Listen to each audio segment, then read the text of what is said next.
ওম নমো ভগবতে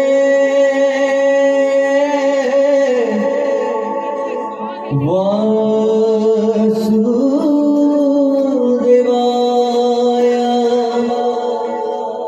ওম নমো ভগবতে বাসুদেবায়।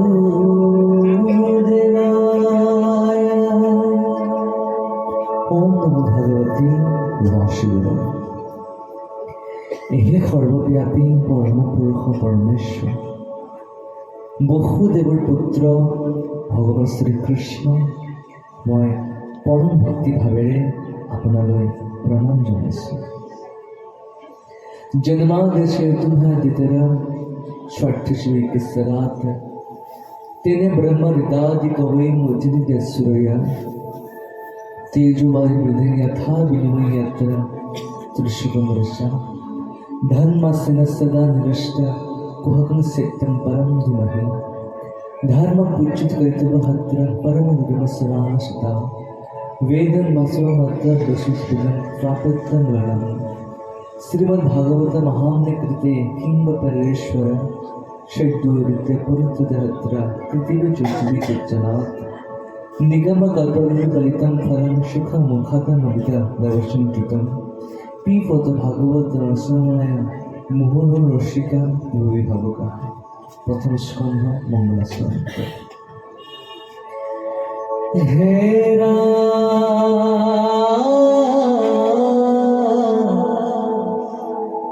जय जय कृष्ण कृपा मय महे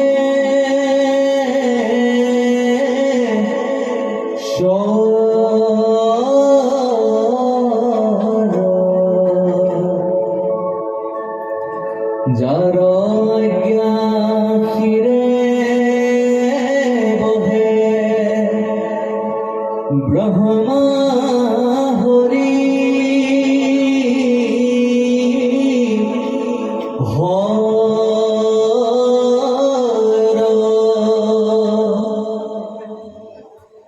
মৎস্য কুর্ম আদি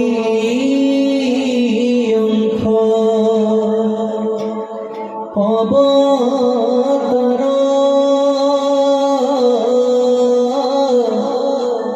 যার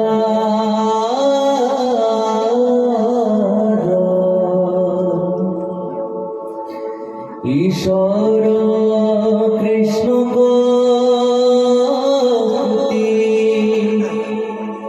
কুতি নমো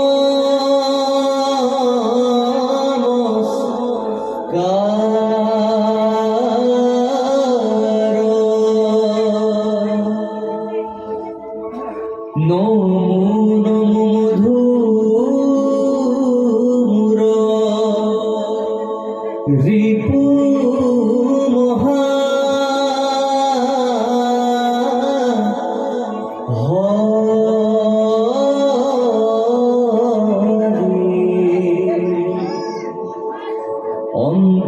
অন্তর্যুতম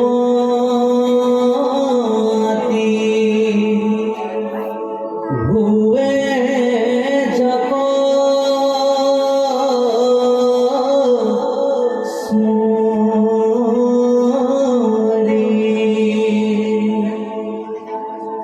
समस्त जगत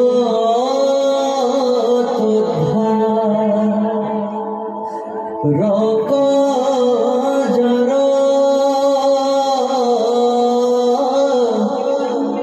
ना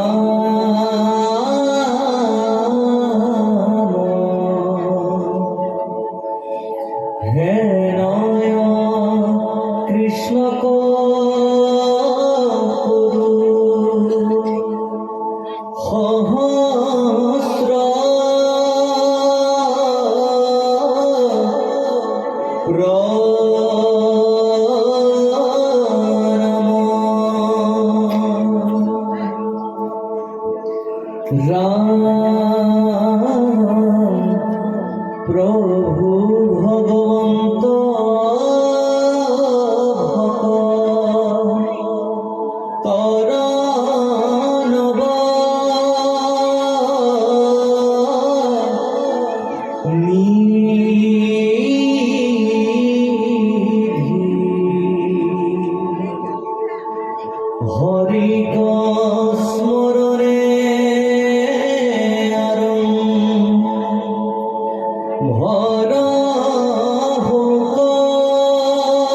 পৰীক্ষিত মুখ্য কথা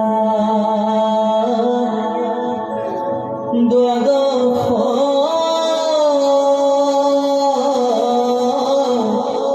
স্কন্ধৰ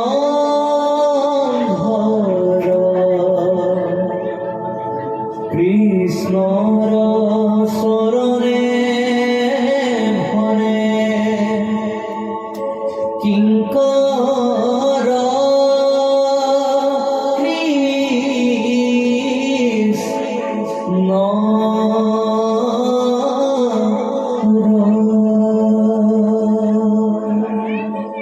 কৃষ্ণ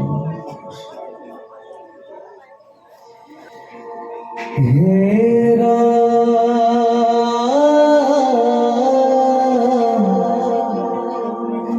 বদতি কপিল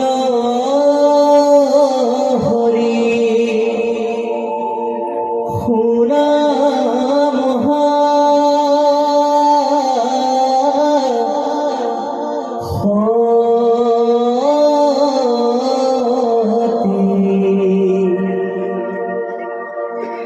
একবিধ মাত্ৰ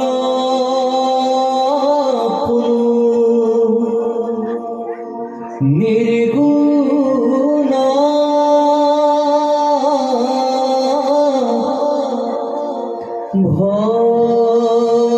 ভকতি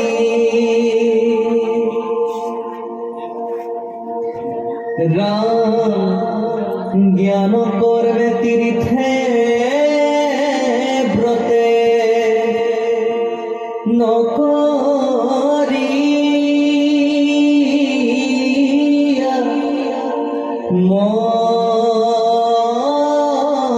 মন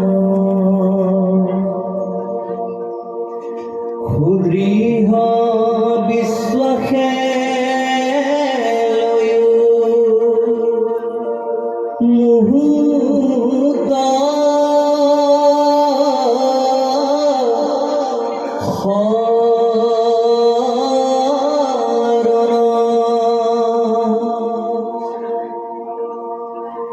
মূর গুণগণ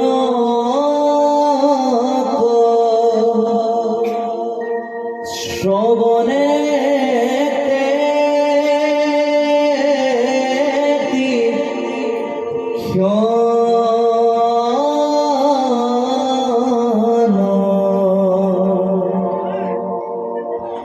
নিষ্কামে মুহূর্ত যাই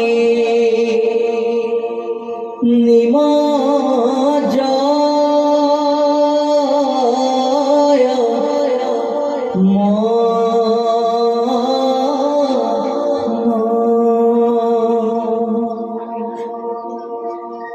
নির্গুণ ভক্তি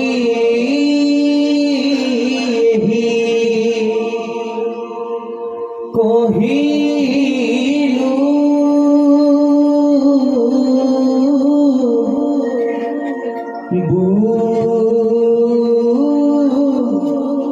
বুঝাই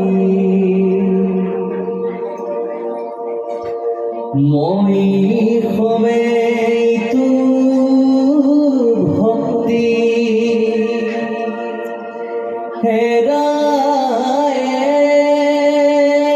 হেরায়েরি নাই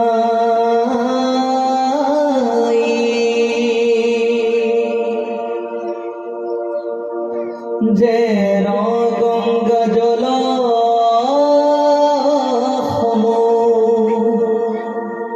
দ্রত পরে যাই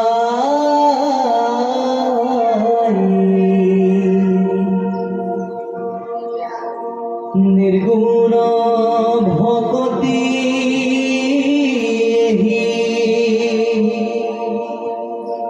কহিলু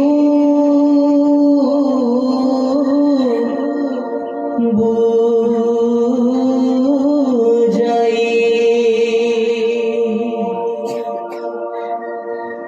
মোর ভক্ত হব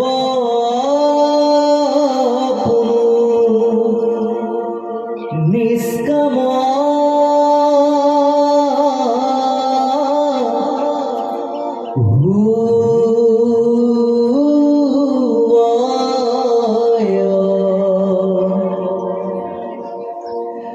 ই কথা নিশ্চয়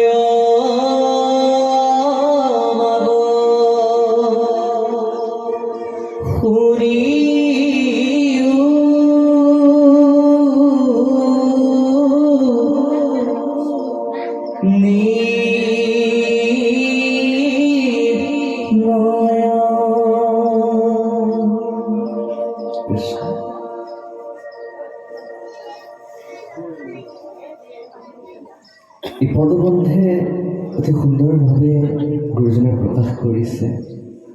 তাৰ আগতো প্ৰকাশ কৰি গ'ল ছবি ছন্দ। ভগৱন্ত পুৰুষৰ প্ৰতি নিবেদন কৰা যি ভক্তি, সেই ভক্তিটো বহু আছে। প্ৰত্যেকটো চৰিত্ৰৰ এটা এটা ভক্তিৰ নিৰ্ণয় ঘটে। প্ৰত্যেক ভকত অলপ হ'লেও অলপ বেলেগ বেলেগ, প্ৰত্যেকে কৰা ভক্তি অলপ হ'লেও অলপ বেলেগ বেলেগ। গতিকে প্ৰত্যেকৰে দৃষ্টিক বা প্ৰত্যেক ব্যক্তিত ভক্তিত যদি নিৰ্ণয় কৰিব যায়, পৃথিৱীত 800 কোটিতকৈ বেছিকৈ মনুষ্য আছে। অৰ্থাৎ 800 কোটিতকৈ অধিক কি হ'ব? ভক্তিৰ নিৰ্ণয় ঘটিব। কিন্তু ইমানটো ভক্তিৰ নিৰ্ণয়টো ক'ব নোৱাৰে। গতিকে ভগৱন্ত পুৰুষৰ প্ৰতি নিবেদন কৰা যি ভক্তি, ভক্তি যুগত উল্লেখৰ মতে প্ৰথম অৱস্থাত 3 প্ৰকাৰ ভক্তিৰ সম্পৰ্কে গুৰুজনে উল্লেখ কৰিছে। গুৰুজনে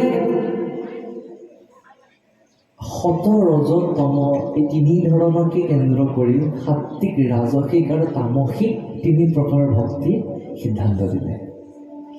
বোলে কলিযুগত মনুষ্যই সাত্বিক, ৰাজসিক আৰু তামসিক ভক্তি আচৰণ কৰিব। ৰাজসিক ভক্তি কেনেধৰণে আচৰণ কৰিব? বোলে যিসকল ভকতে ধন, ঐশ্বৰ্য এই সমস্ত পোৱাৰ আশাৰে ঈশ্বৰ সাধনা কৰিব, ঈশ্বৰৰ একাগ্ৰতাৰ স্মৰণ কৰিব, সেইজনে কি ভক্তি আচৰণ কৰিব? ৰাজসিক ভক্তি আচৰণ কৰিব।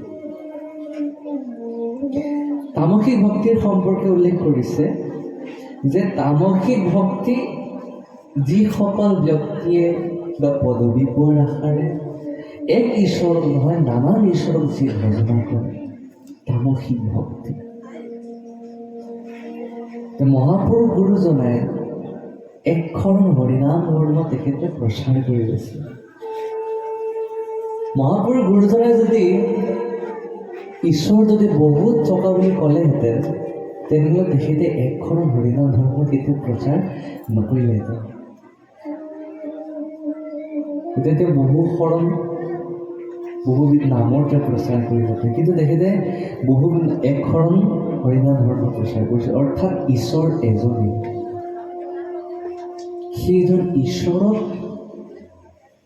সেইজন ঈশ্বৰেহে নানান তেখেতৰ কৰ্মৰ বাবে, কৰ্ম সুবিধাৰ বাবে তেখেতে সৃষ্টি কৰিছে। কিন্তু আচল ভগৱান বুলি যাক কৰোঁ, আচল ঈশ্বৰ বুলি যাক কৰোঁ, সেইজনে যে ভগৱান পৰমেশ্বৰ ঈশ্বৰ কৃষ্ণ। সেইজন ঈশ্বৰ কৃষ্ণক যিজনে একাগ্ৰতাৰে একচিত্তে কোনো বাঞ্ছাৰ নোহোৱাকৈ যি ঈশ্বৰ সাধনা কৰিব পাৰে, তেখেতে সাত্বিক ভক্তি আচৰণ কৰে। এইসমূহ ভক্তিৰ ওপৰতে, এইসমূহ ভক্তি কেন্দ্ৰ কৰি আকৌ শ্ৰীমদ গীতাত 7ম অধ্যায়ৰ 16 নং শ্লোকৰ মতে 4 ধৰণৰ ভকতৰ সম্পৰ্কেও উল্লেখ কৰা হৈছে। কেনেধৰণে উল্লেখ কৰিছে? চতুৰ্বিধা ভজন্তি মাং জনা সুকৃতি অৰ্জুন আৰ্ত জিজ্ঞাসা যথাৰ্থী জ্ঞানী সহৃদোষ।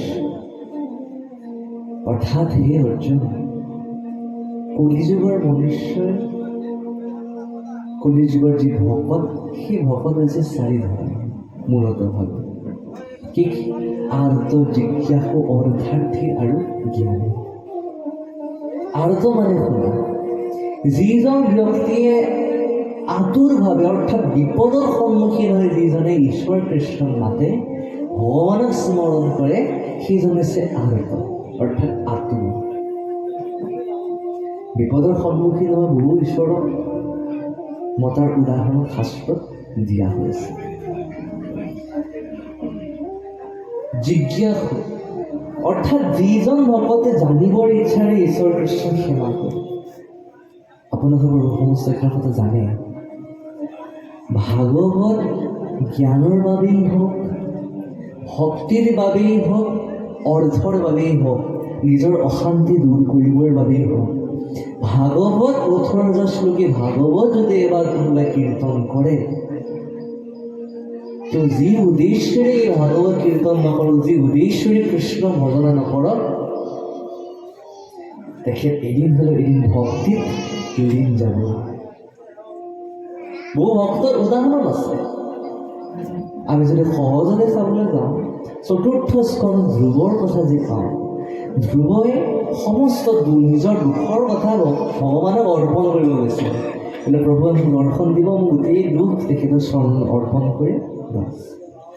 কিন্তু ছমাহ ধৰি ঈশ্বৰ কৃষ্ণক ভজনা কৰি ঈশ্বৰ কৃষ্ণক প্ৰাপ্তি হোৱাৰ পাছত, তেখেতে দৰ্শন পোৱাৰ পাছত কি উদ্দেশ্যেৰে ভগৱানক স্মৰণ কৰিছিলে, কি উদ্দেশ্যেৰে ভগৱানক স্তুতি কৰিছিলে, সমস্ত পাহৰি থাকে। তেওঁ দিন গ'ল কেৱল ঈশ্বৰ কৃষ্ণৰ ভক্তিত, ঈশ্বৰ কৃষ্ণৰ নামত। নহয়নে বাৰু গুৰু সমস্ত? গতিকে ভাগৱতী হওক, ঈশ্বৰ কৃষ্ণ ভক্তিয়ে হওক, যি উদ্দেশ্যেৰে কৰা নহওক, সেইজন ভকত ভক্তিত লীন যাবই লাগিব। গতিকে জানিবৰ ইচ্ছাৰে যিজনে ভাগৱত পঢ়ে, যিজনে ভক্তি ধৰ্ম আচৰণ কৰে, ভকতৰ সংগত যায়, তেওঁ এদিন হ'লে এদিন ভক্তিত লীন যাব, তেওঁ ভক্তিত বিলীন হ'বই। তাৰপাছতে কোৱা আছে অৰ্থাৰ্থী, ধন ঐশ্বৰ্য প্ৰাপ্তিৰ সৈতে যিয়ে ভক্তি কৰে, তেওঁ কোৱা আছে অৰ্থাৰ্থী। জ্ঞানী মানে হৈছে যি সাত্বিক ভক্তি, নিৰ্গুণময় ভক্তি আচৰণ কৰে, সেয়ে কি কৈছে? জ্ঞানী ভকত। ভগৱন্ত পৰমেশ্বৰ কৃষ্ণই বা মহাপুৰুষ গুৰুজনে কৈছে যে মানুহে লাগিলে স্বাৰ্থতে ভগৱানক ভজনা নকৰক কিয়, লাগিলে উদ্দেশ্য লৈ তেখেতক সেৱা নকৰক কিয়, একাগ্ৰতাই কৰক। একাগ্ৰতাই কৰক, আপোনাৰ উদ্দেশ্যৰ সাফল্যমণ্ডিত হ'ব। আপোনাৰ সেইখন সময়ত হৈ যোৱা ভক্তি দিলেৰে বৈকুণ্ঠ পস্ত মুকলি কৰি দিব, ভক্তি ধৰ্ম আচৰণ হ'ব। গতিকে মানুহে বা ভকতে যদিও এটা উদ্দেশ্যেৰে তেখেতক ভজন নকৰক, কিবা উদ্দেশ্যেৰে তেখেতক সেৱা নকৰক, একাগ্ৰতাই কৰাটো আটাইতকৈ প্ৰয়োজন বোধক বুলি মহাপুৰুষ গুৰুজনে কৈছে। কিন্তু উদ্দেশ্য নোহোৱাকৈ বা কোনো ভাৱনা নৰখাকৈ কৰা ভকতজনে শ্ৰেষ্ঠ অৰ্থাৎ জ্ঞানী বুলি কোৱা হৈছে। কৰ্মকো ভাগ কৰিছে বোলে আজিৰ সমাজত আমি যি ভক্তি ধৰ্ম আচৰণ কৰিছোঁ, এই ভক্তি ধৰ্ম, এই কৰ্ম দুটা ভাগে বিভক্ত। ঈশ্বৰৰ গুণানুকীৰ্তন, ঈশ্বৰৰ নামৰ বিপৰীতে যোৱা যিমান পথ আছে, যি পথ আগতে সেইখিনি পথ গুচি গ'ল, আগতেই সেইখিনি আচৰণ কৰি গুচি গ'ল, কিন্তু এতিয়াও সেইখন সমাজে সেই কৰ্মত লিপ্ত হয়, তেনে ব্যক্তি কি কোৱা হৈছে? তেখেতসকলে সকাম কৰ্ম সম্পাদন কৰি থাকে, সগুণ সকাম। আৰু যিসকলে আগৰ কৰ্ম পৰিত্যাগ কৰি মহাপুৰুষ গুৰুজনে কোৱা যিটো পথ মানে ঈশ্বৰৰ গুণানুকীৰ্তন, ঈশ্বৰৰ নাম, বৃহৎ নামতে প্ৰাণ মহাপুৰুষ সেইকাৰণে কৈছে হৰিৰ নাম বা কেৱলম কলো নাস্তিব্য গতি অন্যথা। ঈশ্বৰৰ নাম, ঈশ্বৰৰ নাম, ঈশ্বৰৰ নাম লোৱা তুমি এই সংসাৰ জগত তুমি পাৰ হৈ যাব পাৰিবা। সেইটোকে কোৱা হৈছে নিৰ্গুণ ভক্তি। কাৰণে কৈছে কি বদতি কপিল হৰি শুনা মহাসতি একবিধ মাত্ৰ কোনো নিৰ্গুণ ভক্তি। হে মা, তুমি সগুণ ভক্তিৰ পথ পাবা তুমি ৮১ বিধ, কিন্তু নিৰ্গুণ ভক্তিৰ ভাগ মাত্ৰ এবিধ, মাত্ৰ এবিধ। কাৰণ নিৰ্গুণ ভক্তিত বিলীন হৈ আছে, বিদ্যমান হৈছে কেৱল ঈশ্বৰৰ নাম কীৰ্তন, তাত আৰু বেলেগ কথা নাই। কেৱল ঈশ্বৰৰ নাম, কেৱল ঈশ্বৰৰ গুণ জপ বাছ। তুমি প্ৰভু নিৰ্গুণ গুণেৰ সীমা নাই, নিৰ্গুণ হৈ যাব সিহি গুণলে। ভগৱান কৃষ্ণ নিৰ্গুণ, ভকতসকলৰ নিৰ্গুণ বুলি কেলে কোৱা হয়? ঈশ্বৰ গুণানুকীৰ্তনৰ দ্বাৰা ভকতসকল নিৰ্গুণ নহয়, কাৰণ ভগৱানৰ নাম গুণ কীৰ্তনেই নিৰ্গুণ। সেই নামকে যেতিয়া আমি জপ কৰি থাকিম আমিও নিৰ্গুণ হৈ যাম। ঈশ্বৰৰ নামেই যে সৰ্বে সৰ্বা, ঈশ্বৰৰ নামেই যে সৰ্বস্ব।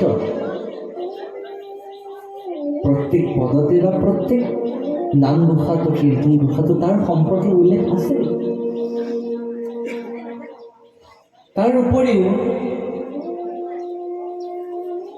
যিসকল ব্যক্তি আজিৰ সমাজৰ বাবে গীতৰ জৰিয়তে আজিৰ সমাজ ব্যৱস্থাত ঈশ্বৰৰ নাম গুণ শুনোৱাত ব্যস্ত হৈছে, যিসকল ব্যক্তিয়ে আজিৰ সমাজত সুললিত সুৰৰ দ্বাৰা ঈশ্বৰ কৃষ্ণৰ প্ৰভাৱ বিস্তাৰ কৰিবলৈ চেষ্টা কৰিছে, তেনে বহু গুৰুৰ নাম আমি পাওঁ।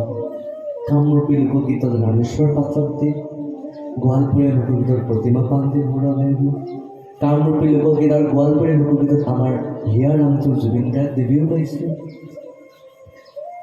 প্ৰত্যেকজনৰে এটা এটা প্ৰচেষ্টা যে সুললিত সুৰে, সুললিত শব্দেৰে আজিৰ সমাজত ঈশ্বৰৰ নামটো কি কৰা? প্ৰচাৰ কৰা।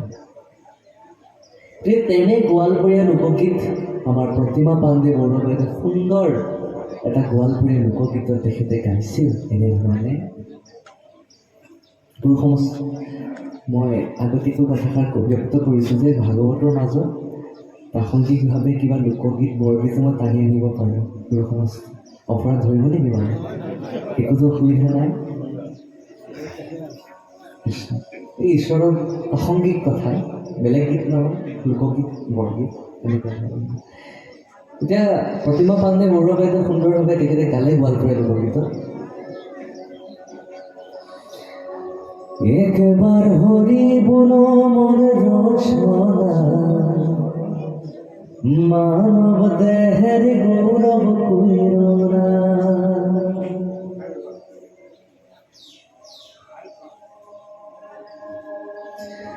একবার হরি গুরু মন রচনা, মানব দেহের গৌরব কইরা। একবার হরি গুরু মন রচনা, মানব দেহের গৌরব কইরা। মানব দেহা মাটিরে ভাঙল, ভাঙিলে হইবে খন্দের খন্দ। মানব দেহা মাটিরে ভাঙল, ভাঙিলে হইবে খন্দের খন্দ। ভাঙিলে দেহা জোড়া দিবে না। একবার হরি গুণ মন রচনা, মানব দেহের গৌরব কইরা।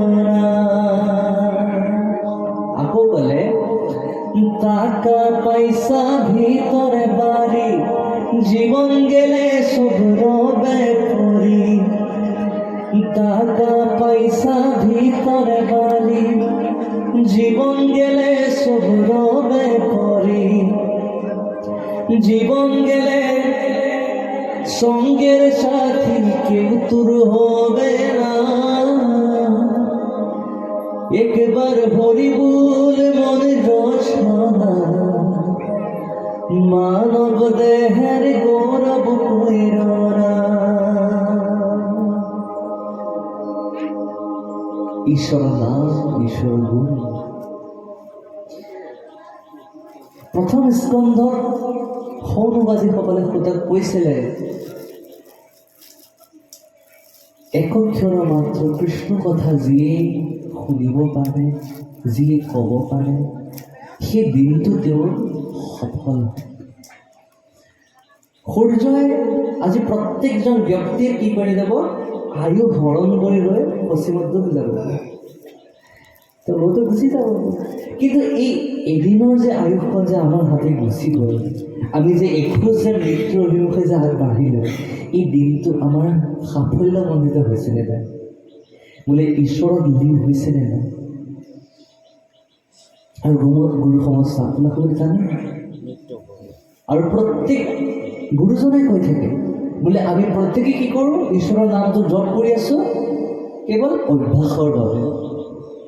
কাৰণ জীৱন্ত অৱস্থাত কৰা ভক্তি কেতিয়াও মুক্তি দিব নোৱাৰে। মই নোৱাৰে বুলি এইকাৰণে কৈছোঁ, প্ৰুফ আছে, অৰ্থাৎ উদাহৰণ আছে। পঞ্চম স্কন্ধত ভৰতৰ কথা যদি চাবলৈ যাওঁ, ভৰতে গোটেই জীৱনটো ঈশ্বৰ কৃষ্ণ ভজনা কৰিলে। মৃত্যুৰ সময়তে হৰিণৰ মায়াত পৰিছিলে। কিন্তু ভগৱানেতো তেখেতক মুক্তি দিব পাৰিলেহেঁতেন, বোলে গোটেই জীৱনটো তেখেতৰ নিচিনা ভক্তি কোনো কৰিব নোৱাৰিলে। মৃত্যুৰ সময়ত অকণমান হৰিণৰ মায়াত পৰিলে আৰু কি হ'ব? মুক্তিটো দিলে জানো? নিদিলে। মৃত্যুৰ সময়ত যাৰ চিন্তা কৰিলে তাৰে জন্ম পাৰিব। ইফালে আকৌ ষষ্ঠ স্কন্ধত যদি অজামিলৰ কথা চাওঁ, গোটেই জীৱনটো পাপেৰে ভৰপূৰ। প্ৰথম অৱস্থাত কৰা ভক্তিৰ কথা কোৱা নাই, মধ্য সময়ত কৰা ভক্তি, মই পাপৰ কথা কৈছোঁ। ইমান পাপ কৰিলে, কিমান সেই মায়াত সোমাই সেই মায়াৰ পৰা ওলাই আহিব নোৱাৰিলে। তেখেতৰ কি ভাগ্য, নিজৰ পুত্ৰৰ নাম তেওঁ নাৰায়ণ দিলে, আৰু শেষৰ সময়ত সেই নাৰায়ণ নামটো মাতি বিষ্ণুদূতৰ পৰা ৰক্ষা পালে, যমদূতৰ পৰা ৰক্ষা পালে। তাৰপিছত বিষ্ণুদূতে তেখেতক ৰক্ষা কৰিলে, আৰু তেওঁ সৰস্বতী নদীৰ পাৰত গৈ ঈশ্বৰ কৃষ্ণক ভজনা কৰি, ঈশ্বৰ কৃষ্ণক ধ্যান কৰি তেওঁ মুক্তি পালে। গুৰু সমস্ত সেই সময়টো সত্যযুগ আছিল। সেই সত্যযুগত ঈশ্বৰৰ নামেতো কেতিয়া গতি দিব নোৱাৰিছিলে। ঈশ্বৰ কৃষ্ণৰ নামৰ প্ৰভাৱ যদিও আছিলে, কিন্তু এনেকুৱা প্ৰভাৱ নাছিলে যেনেকৈ মৃত্যুৰ সময়লৈকে মুক্তি হ'ব পাৰে। আজিৰ যুগত যেনেকৈ আছে, তেখেতৰ নামে কেতিয়া গতি দিব পৰা নাছিলে। আমি জনামতে তেখেতৰ নামে কেতিয়া গতি দিয়া নাছিলে। তেতিয়া ৰক্ষাহে পাইছিল নামৰ লগত। সেয়ে গৈ যেতিয়া ধ্যান কৰিলে শেষৰ সময়ত, তেতিয়াহে হয়তো তেওঁ মুক্তি পাইছিল। নহ'লে মই গুৰু সমস্ত আমাৰ দৃশ্যই কৈছোঁ কথাটো, আৰু তেনেধৰণে আমি শাস্ত্ৰ মাধ্যমেৰে পাই আহিছোঁ। গতিকে অজামিলে গোটেই জীৱনটো পাপে কৰিলে। ভগৱন্তই তেখেতক মুক্তি দিব নালাগিছিলে, কাৰণ গোটেই জীৱনতে পাপেই কৰিলে। শেষৰ সময়ত কৰা ভক্তিয়ে তেখেতক মুক্তি দিব পাৰে। গোটেই জীৱনটো পাপ কৰিলে তেওঁ। ইয়াৰ পৰা এটা সিদ্ধান্ত আমি উপনীত হ'ব পাৰোঁ, সিদ্ধান্ত ল'ব পাৰোঁ যে মৃত্যুৰ সময়ত কৰা ভক্তি কেতিয়াও মুক্তি নিদিয়ে। অৰ্থাৎ জীৱন্ত অৱস্থাত সকলোৱে ল'ব পাৰে। জীৱন্ত অৱস্থাত কৰা ভক্তি কেতিয়াও মুক্তি দিব নোৱাৰে। মৃত্যুৰ সময়ত কৰা ভক্তি, মৃত্যুৰ সময়ত লোৱা নামেহে মুক্তি দিব পাৰিব। এতিয়া জীৱন্ত অৱস্থাতে কিমান ধুনীয়া হৈ আছে। এতিয়া মন গ'লে আমি ভাগৱতখন উলিয়াই ধুনীয়াকৈ পবিত্ৰ ভাগৱত কীৰ্তন কৰিলোঁ। ঈশ্বৰৰ ভক্তি কৰিব মন গ'লে কৰিলোঁ। ঈশ্বৰৰ নাম ল'ব মন গ'লে মুখেৰে উচ্চাৰণ কৰিলোঁ। এই ভাগৱত শুনিব মন গ'লে মোবাইলটো উলিয়াই ভাগৱত শুনিলোঁ। কিন্তু সেই কামটো যদি আপোনাৰ মৃত্যুৰ সময়ত কৰিব দিয়ে, পাৰিব নেকি কোনোবাই বাৰু? মৃত্যুৰ সময় একদম দমৰা জাগত ৰখি আছে, একদম 60 ফুট 70 ফুট ওখ যমদূত ৰখি আছে। তো তেখেতসকলৰ আগত আপুনি মোবাইলটো উলিয়ালে ভাগৱত শুনিব পাৰিব নেকি বাৰু? কেতিয়াও আমি নোৱাৰোঁ, সেইটো সম্ভৱপৰ নহয়। সেইকণ সময়ত যদিও আমাৰ শ্ৰৱণ শক্তিও যায়গৈ, কীৰ্তন শক্তিও যায়গৈ, দৰ্শন শক্তিও যায়গৈ, তথাপিও এটা ভক্তিয়ে তেওঁক ৰক্ষা কৰিব পাৰিব, সেইটো হৈছে স্মৰণ ভক্তি। মহাপুৰুষ গুৰুজনে শ্ৰৱণ কীৰ্তন শ্ৰেষ্ঠ বুলি ক'লে। কিয় ক'লে? আজি কলিৰ যুগৰ মনুষ্য ভাগৱত শ্ৰৱণ কৰিব, কীৰ্তন কৰিব, বাছ মুক্তি পাব। কিন্তু মই যেনেকুৱা শ্ৰৱণ শক্তি মোৰ নাই জন্মৰ পৰা, মই কাণেৰে ক'লা একদম, মই নুশুনো, শ্ৰৱণ শক্তি নাই। মোৰ বাবে বাৰু শ্ৰৱণ শ্ৰেষ্ঠ হ'ব পাৰে নেকি? মই নুশুনোৱে, মোৰ কাৰণে শ্ৰৱণ কি শ্ৰেষ্ঠ হ'ব? নহয় কেতিয়া মোৰ বাবে শ্ৰৱণ শ্ৰেষ্ঠ। মই জন্মৰ পৰা ক'ব নোৱাৰোঁ, মই বোবা, মই পংগু। তেনে অৱস্থাত মোৰ বাবে বাৰু কীৰ্তন শ্ৰেষ্ঠ হ'ব পাৰে নেকি? কেনেধৰণে ঈশ্বৰ নাম? মোৰ বাবে কীৰ্তন শ্ৰেষ্ঠ হ'ব নোৱাৰে, কাৰণ মই মুখে ক'বই নোৱাৰোঁ। শ্ৰৱণ কীৰ্তন শ্ৰেষ্ঠ হ'ব কাৰ বাবে? যিজনে শুনিবও পাৰে, যিজনে ক'বও পাৰে, যিজনে চলি চলি ভাগৱতৰ স্থানত আহিবও পাৰে, সেইজনৰ বাবেহে শ্ৰৱণ কীৰ্তন শ্ৰেষ্ঠ। গতিকে বাকীকেইটা নৱবিধ ভক্তি, শ্ৰৱণম কীৰ্তনা বিষ্ণু স্মৰণ পাদুশীলনম আলোচনা বন্দনা দায়িত্ব কুমাত্ম নিবেদন। নৱবিধ ভক্তি মহাপুৰুষে দি থৈ গ'ল। বোলে কি? শ্ৰৱণ কীৰ্তন কৰিব নোৱাৰা ভকতসকলে স্মৰণ ভক্তিৰ দ্বাৰা মুক্তি পাব পাৰিব। শ্ৰৱণ কীৰ্তন কৰিব নোৱাৰা ভকতসকলে ভকতৰ চৰণত, ভগৱন্তৰ চৰণত আত্মনিবেদন কৰি, সেৱা কৰি তেখেতে কি কৰিব পাৰিব? মুক্তি পাব পাৰিব। পথ সেইকাৰণে দি থৈ গৈছে। নহ'লে শ্ৰৱণ কীৰ্তনে সৰ্বোচ্চ হোৱাহেঁতেন মহাপুৰুষে বাকী 7বিধ ভক্তি নলিয়াই কেতিয়া শ্ৰৱণ কীৰ্তনে উলিয়াই থৈ গ'লহেঁতেন। কিন্তু মূলতভাৱে আমাৰ দৃষ্টিভংগীৰে হয়তো সেইটোৱে কথা হ'ব পাৰে। মই অকণমান পদৰ পৰা আঁতৰি আহিছিলোঁ প্ৰাথমিকভাৱে, কিন্তু বিক্ৰীৰ লগতে সেইখিনি কথা সুন্দৰভাৱে ইয়াত লিখা গ'ল। আকৌ কি ক'লে? কৰ্মক আমি সগুণ নিৰ্গুণ ভক্তি সম্পৰ্কে ক'লে, বোলে হে মান জ্ঞান কৰ্মে তৰিথে বৰ্তে নকৰিয়া মন। নহয় গুৰু নমস্তে এইবিলাক বাদ দিয়ে।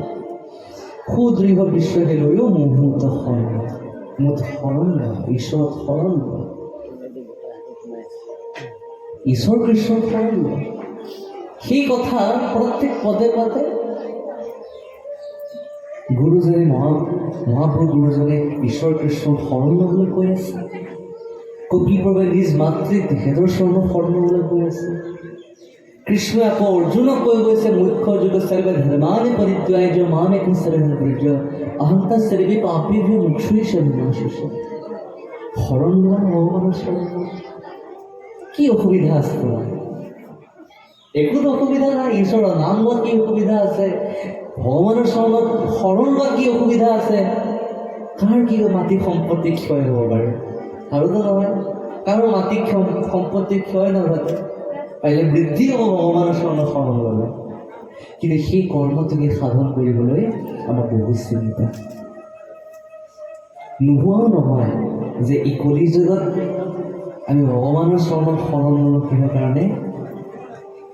কাৰণ মুখেৰে বিচাৰি থকা বহু খাদ্যক আমি পৰিহাৰ কৰিব লাগিব। কৰিব বিচাৰি থকা বহু কৰ্মক আমি পৰিত্যাগ কৰিব লাগিব, যাৰ দ্বাৰা নেকি আমি ঈশ্বৰ কৃষ্ণক আমি শৰণ ল'লোঁ। আমি সেইটোও জানো যে এইকেইটা কৰ্ম কৰিলে আমি ঈশ্বৰ কেতিয়াও স্থান নাপাওঁ। কিন্তু তথাপিও লাগিলে আমি ঈশ্বৰ সেৱাই বাদ দিম, তথাপি এইকেইটা কৰ্ম বাদ দিব নোৱাৰোঁ প্ৰভু কৃষ্ণ। সেইকাৰণে আমি ঈশ্বৰ কৃষ্ণৰ শৰণ, একাগ্ৰতাৰে শৰণ আমি ল'ব নোৱাৰোঁ তেখেতৰ চৰণত। একাগ্ৰতাৰে তেখেতক আমি শুদ্ধভাৱে, শুদ্ধ চিত্তে তেখেতক স্মৰণ কৰিব নোৱাৰোঁ। কাৰণ শুদ্ধ চিত্তে আমি স্মৰণ কৰিম কেনেকৈ? আমাৰ মনত যদি গোটেই জাবৰখিনি ভৰি থাকে, গোটেই যদি লেতেৰাই যদি ভৰি থাকে, তাক পৰিষ্কাৰ নকৰালৈকেতো আমি তাকতো একচিত্তে তেখেতক একাগ্ৰতাৰে শুদ্ধ চিত্তেতো কৰিব নোৱাৰোঁ। সেইকাৰণে আজি কলিযুগৰ মনুষ্য কি কৈছে? মলমতি মনুষ্য। আজি কলিযুগত মলমতি মনুষ্য হৈ গৈছে। সমস্ত মলমতি, অৰ্থাৎ আমি মায়াময় সংসাৰত থকাৰ সময়খিনি আমি মলমতি হৈ থাকোঁ। কিন্তু আজিৰ আমি যিটো পৰিৱেশত এতিয়া বিদ্যমান হৈ আছে, বিৰাজ কৰি এই পৰিৱেশত কেতিয়া মায়ে আমাক স্পৰ্শ কৰিব নোৱাৰে। মই এষাৰ কথা নৱপ্ৰজন্মলৈ ক'ব বিচাৰোঁ, আজি আমি সৰুৰে পৰা যিখন মায়াৰ কথা শুনিছোঁ, যি মায়াৰ কথা শুনি আছোঁ, এই মায়া বেয়া নেকি বাৰু? নহ'লে গুৰুত্ব এই মায়া বাৰু আমি যে জন্মৰ পৰা শুনি আছোঁ মায়া বস্তুটোৰ কথা, মায়া বস্তুটো বেয়া নেকি বাৰু? ভকতৰ বাৰু বেয়া নেকি বাৰু মায়া বস্তুটো? সেইটো মই কিছুমান কথা প্ৰকাশ কৰিম, কাৰণ আমি সৰুৰে পৰা শুনি আহিছোঁ মায়া, মায়াময় সংসাৰ, মায়াময় সংসাৰ, মায়াময় ধৰাত। এই মায়াময় সংসাৰখন আমি বাৰু পৰিত্যাগ কৰাটো উচিত, বা আমি কৰিব পাৰোঁনে নহয় মায়াময় সংসাৰখন ত্যাগ? সেইষাৰ কথা মই পিছৰ পৰা উল্লেখ কৰিম, কাৰণ এই কথাটো বহু স্থানত বা বহু লোকে এই কথাটো চিন্তা কৰে। মায়াক আমি পৰিত্যাগ কৰিম কেনেকৈ? এই শৰীৰ যোৱাইছোঁ মায়া, মায়াক পৰিত্যাগ কৰিবলৈ আমাক শৰীৰ ত্যাগ কৰিব লাগিব, সেইটো আমাৰ বা আপোনাৰ দ্বাৰা সংঘটিত হ'ব জানো এই কলিযুগত? নহয় কেতিয়া। গতিকে মায়াটো আমি কেতিয়াও পৰিত্যাগ কৰিব নোৱাৰোঁ, ইয়াক শুদ্ধভাৱে ব্যৱহাৰ কৰিব পাৰোঁ। পিছৰ পদত প্ৰকাশ কৰিম। এতিয়া পিছৰ পদত কি প্ৰকাশ কৰিছে আমি পুনৰ প্ৰাৰ্থনা জনাই পঢ়িছোঁ। মই এনেকেই ক'ব সমস্ত অলপ অলপ পদৰ পৰা আঁতৰি কথাখিনি ব্যক্ত কৰি দিয়ে ক'ব সমস্ত, আপোনালোকে যদি ডাইৰেক্ট নধৰে কৃষ্ণ।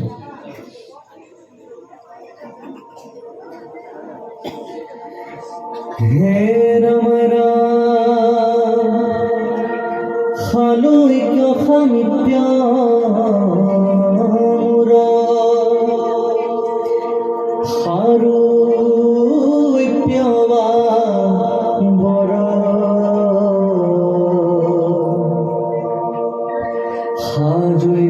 সহিতে মুখ্য পাঞ্চ ৰুচি কৰ ও মোৰ সেৱা বিনে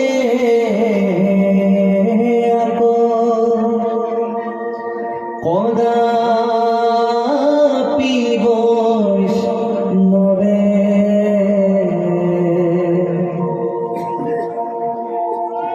মুনি যাচি দেউ যদি তথাপি নলবে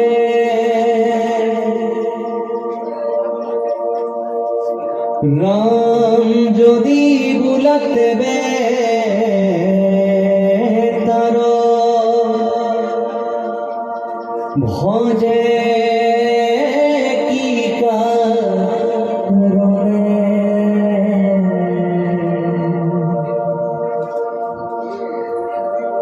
ইহার উত্তর দেবে শুনা এক মনে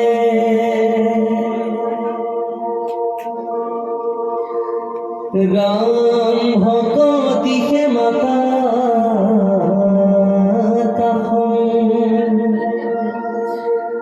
বাৰ মহাফল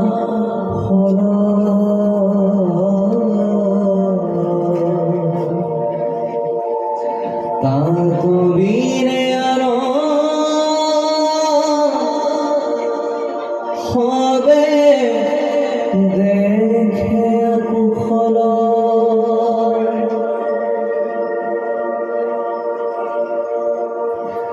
অজুনু বোলা ব্ৰহ্ম প্ৰাপ্তি ফল কৰি কয় শুনিও কমাত্ৰি তেবে ইহাৰ নিৰ্দয় অমুক্তি পুনঃ ভগত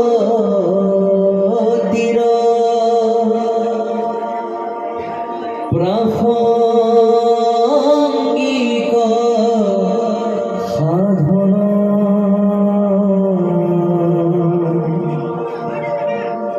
ভগতি কৰন্তে মুকুতিৰ কৰ্মগণ কৃষ্ণ।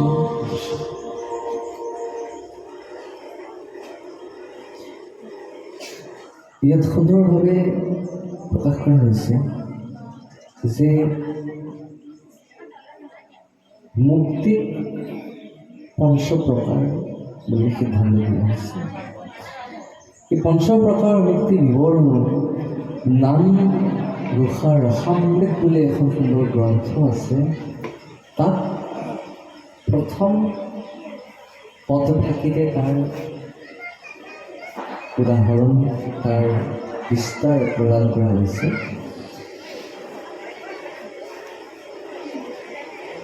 এতিয়া কি কৈছে যে সাজুৰ্য, সালোক্য, সামীপ্য, সাৰূপ্য আৰু শাস্তি বা নিৰ্বাণ বুলি কোৱা হৈছে। এই পাঁচ প্ৰকাৰ মুক্তি ভগৱন্ত পুৰুষে প্ৰদান কৰে। এতিয়া ভগৱন্তই এই পাঁচ প্ৰকাৰৰ মুক্তি যে প্ৰদান কৰে, এক সুন্দৰ বিৱৰণ দিয়া হৈছে।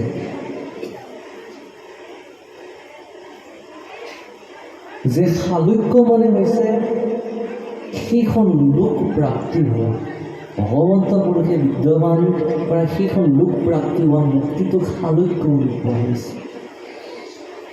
সামীপ্য মানে হৈছে তেখেতৰ সমান শক্তিক প্ৰাপ্তি কৰিব পৰা যি সেইটো মুক্তি। সাৰূপ্য মানে হৈছে তেখেতৰ ৰূপটো গ্ৰহণ কৰে ভকতসকলে। যেতিয়া ভকতসকল বৈকুণ্ঠলৈ যায় তেতিয়া ভগৱন্তৰ সম্পূৰ্ণ ৰূপ তেওঁ গ্ৰহণ কৰি যায়। ঠিক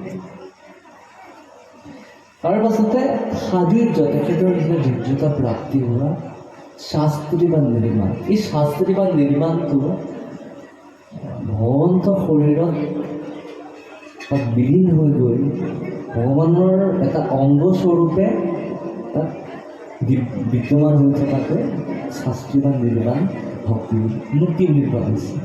এই মুক্তিটো ভকতসকলে নিবিচাৰে। তেওঁ বিচাৰে যে ভগৱানৰ চৰণ পংকজ তেওঁ স্পৰ্শ কৰি সদায় যাতে তেখেতৰ ঈশ্বৰৰ গুণানুক কীৰ্তন কৰিব পাৰি। সেইকাৰণে শাস্ত্ৰী বা নিৰ্বাণ ভক্তিটো নিবিচাৰে বুলি শাস্ত্ৰত কোৱা হৈছে। এই মূলতঃ বহু নিৰ্ণয় আমি শাস্ত্ৰৰ মাধ্যমেৰে পাওঁ।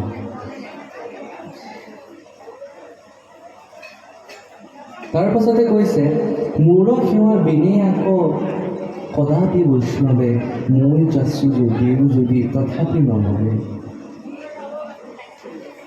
ভগৱন্ত পুৰুষক শাস্ত্ৰত উল্লেখ যিমান ভগৱানে দৰ্শন দিছে, প্ৰত্যেক ভকতকে ভগৱান পুৰুষে তেওঁ দৰ্শন বৃথা যাবলৈ দিয়া নাই। তেওঁ দৰ্শন বৃথা যাবলৈ নহয় কোৱা আপোনাক কি বৰ লাগে চকী, কিন্তু ভকতসকলে সেই বৰ আমাৰ পৰা কেতিয়াও নলয়। কিন্তু আগৰ ঋষিসকলৰ ভক্তিৰ কথা। কিন্তু আমি মনুষ্যবিলাক হৈছোঁ নিষ্কাম ভক্তি নকৰোঁ, যিটো স্বাৰ্থত কৰোঁ, যিটো কিবা এটা পোৱাৰ উদ্দেশ্যেৰে কৰোঁ। ভগৱানৰ দৰ্শন পালে কথাই নাই। যিমান বিচাৰিবলগীয়া আছে, যিমান ক'বলগীয়া আছে, যিমান গালি দিবলগীয়া আছে, সমস্ত ভগৱানে দিব। জীৱনত যিমান কথা সুধিবলগীয়া আছে সমস্ত সুধিব। আমি হৈছোঁ স্বাৰ্থত ভক্তি কৰা ভকত। কিন্তু আমাৰ যিটো ভক্তি, সেই ভক্তিটো নিৰ্গুণ বা নিষ্কাম ভক্তি বুলি সিদ্ধান্ত আমি দিব নোৱাৰোঁ।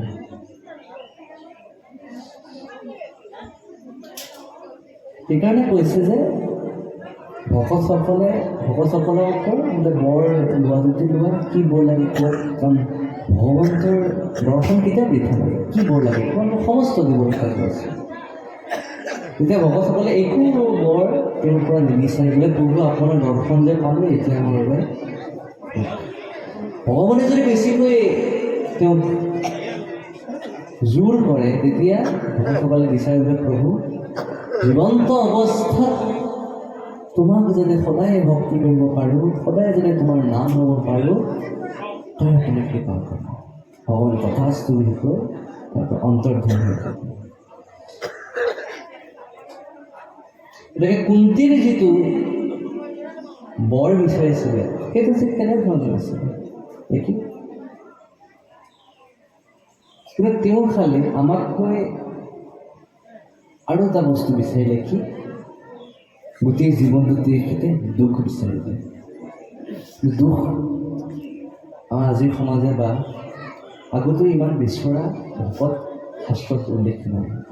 অৰ্থাৎ দুখ বিচৰা ভকত হয়তো ভাগৱতত সেই কুন্তীৰ কথাই হয়তো আছে, হয়তো বেলেগো থাকিব পাৰে, কিন্তু আমি জনাত হয়তো কুন্তী থাকিব পাৰে দুখ বিচৰা ফলত। প্ৰভু মোক যদি জীৱনটোত দুখ দিয়ে আৰু সেই দুখত যাতে তোমাক নাম ল'ব পাৰোঁ, তোমাক যাতে স্মৰণ কৰিব পাৰোঁ, সেইটোৱে মোৰ এটা উদ্দেশ্য, সেইটোৱে মোৰ বৰ। তেখেতে এইটো কথাও ব্যক্ত কৰিছে যে হে প্ৰভু, সুখৰ সময়ত তোমালৈ কাৰো মনত নপৰে, তোমাক পাহৰি যোৱা পাৰে, কিন্তু দুখৰ সময়ত তোমালৈ একদম মনোবৰতে মনতে পৰি থাকে। গতিকে প্ৰভু মোক সুখ নালাগে, তোমাক মনত পৰি থাকিবৰ কাৰণে মোক দুখ দিয়া গোটেই জীৱনটো, আৰু যে তোমাৰ নাম মনত পৰি থাকে মোৰ। আটাইতকৈ ডাঙৰ কথা আজিৰ সমাজৰ বাবে এটা আদৰ্শ।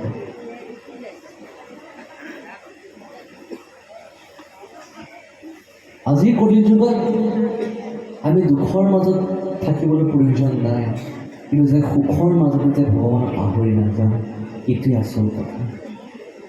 আজিৰ সমাজে সুখৰ সময়ত পাহৰি যায় কাৰণে কুন্তীয়ে দুখ বিচাৰিছিলে, আজিৰ সমাজৰ আদৰ্শৰ বাবে।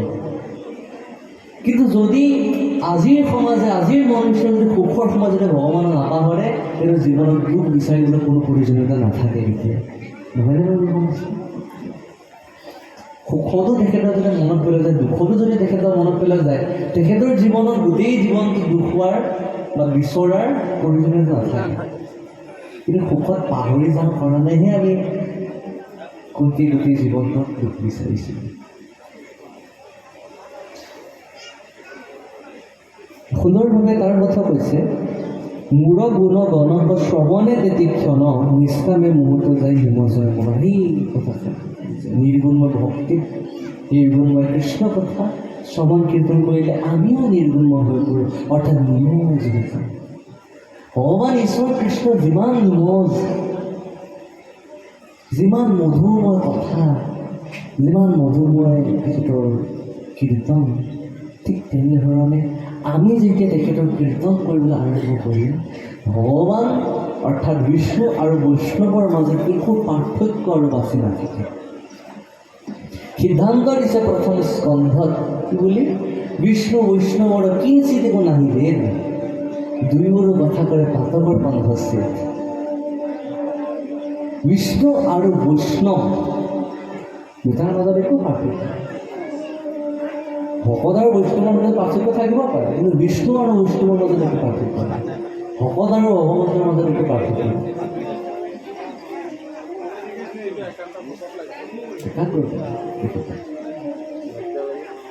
সেইটো আগৰ যিসকল পৰীক্ষিতৰ কথা যিহেতু কৈছে সুতে, কাৰণে পৰীক্ষিত সুকৰ কি হ'ল বৈষ্ণৱ, যিসকল ভকত। পৰীক্ষিত যদিও বৈষ্ণৱ আছিলে, কিন্তু সুখদেৱ বৈষ্ণৱ নাছিলে। সুখদেৱ তেওঁ বৈষ্ণৱ হ'ব নোৱাৰে, কেতিয়া তেওঁ আছিলে ভকত।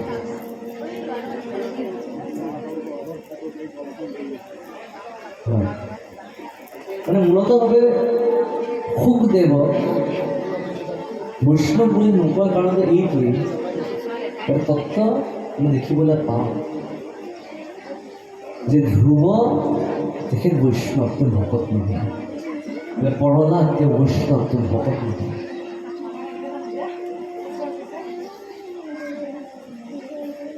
সংসাৰৰ কৰ্ম বিদ্যমান হৈ থকা সেইজন হৰ, তেওঁ ভকত নহয়, তেওঁ বৈষ্ণৱ।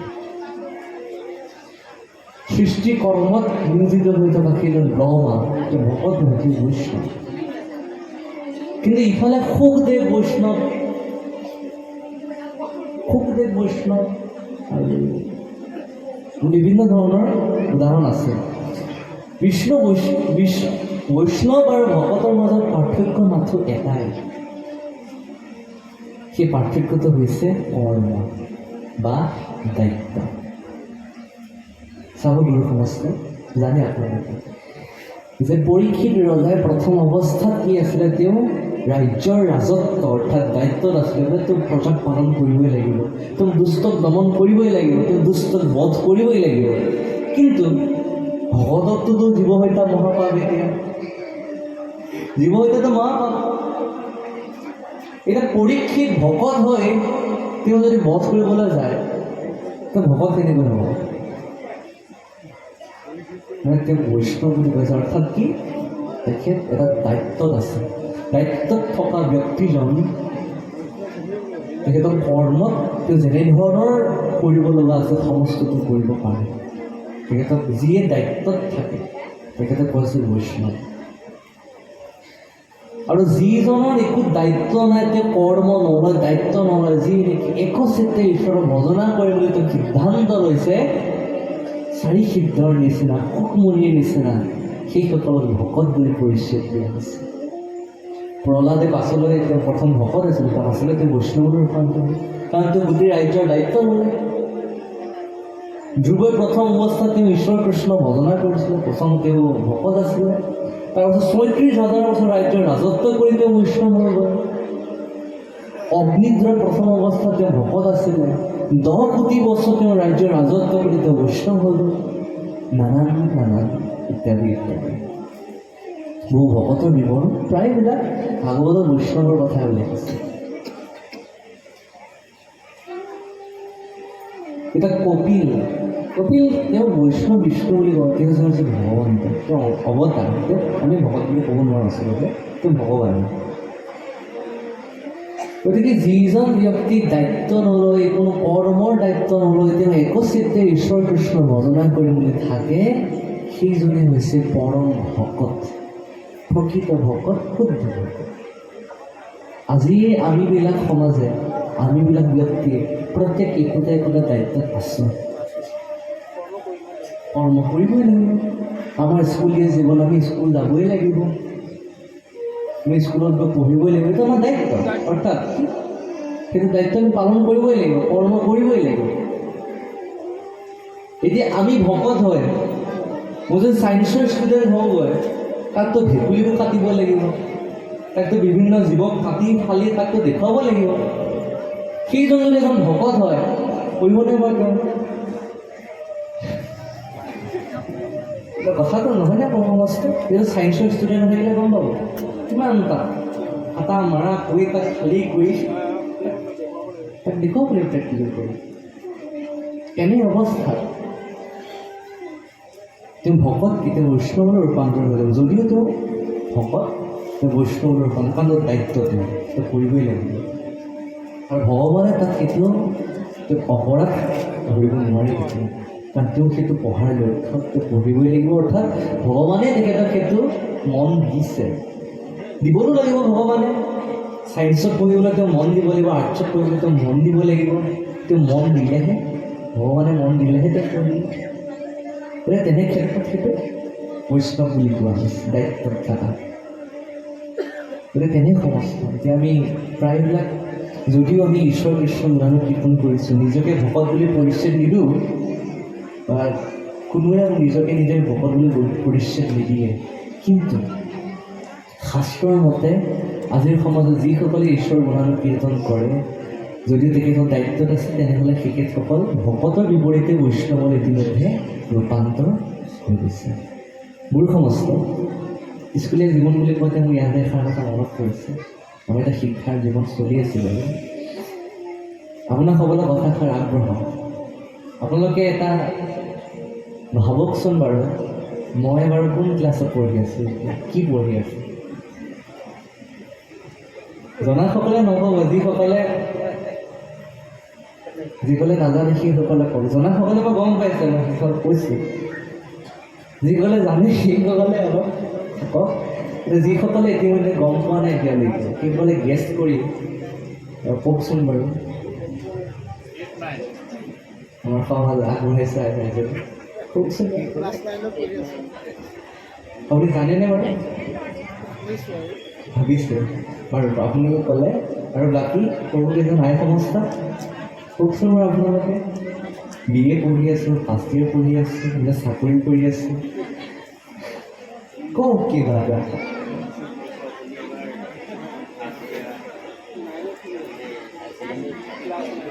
হয় পঢ়িছোঁ, ফাৰ্ষ্ট ইয়েৰ পঢ়িছোঁ, তাৰপাছতে হাই সমস্ত খালে বাফাৰ আছিলে। আমি এবাৰ বিলতীয়া লগ পাওঁতে আপুনি তেতিয়া 7ত আছিলে, আজি 4-5 বছৰমান হৈছে। তেতিয়া অনুমান কৰিছোঁ আপুনি 7ত আছিলে, এতিয়া 4-5 বছৰমান হৈছে হাই ছেকেণ্ডেৰী ফাৰ্ষ্ট। হয়নে বাৰু? মই এইটো ধেমেলীয়াভাৱে কৈছোঁ, এইটো ভাগৱতৰ লগত কোনো সম্পৰ্ক নাই।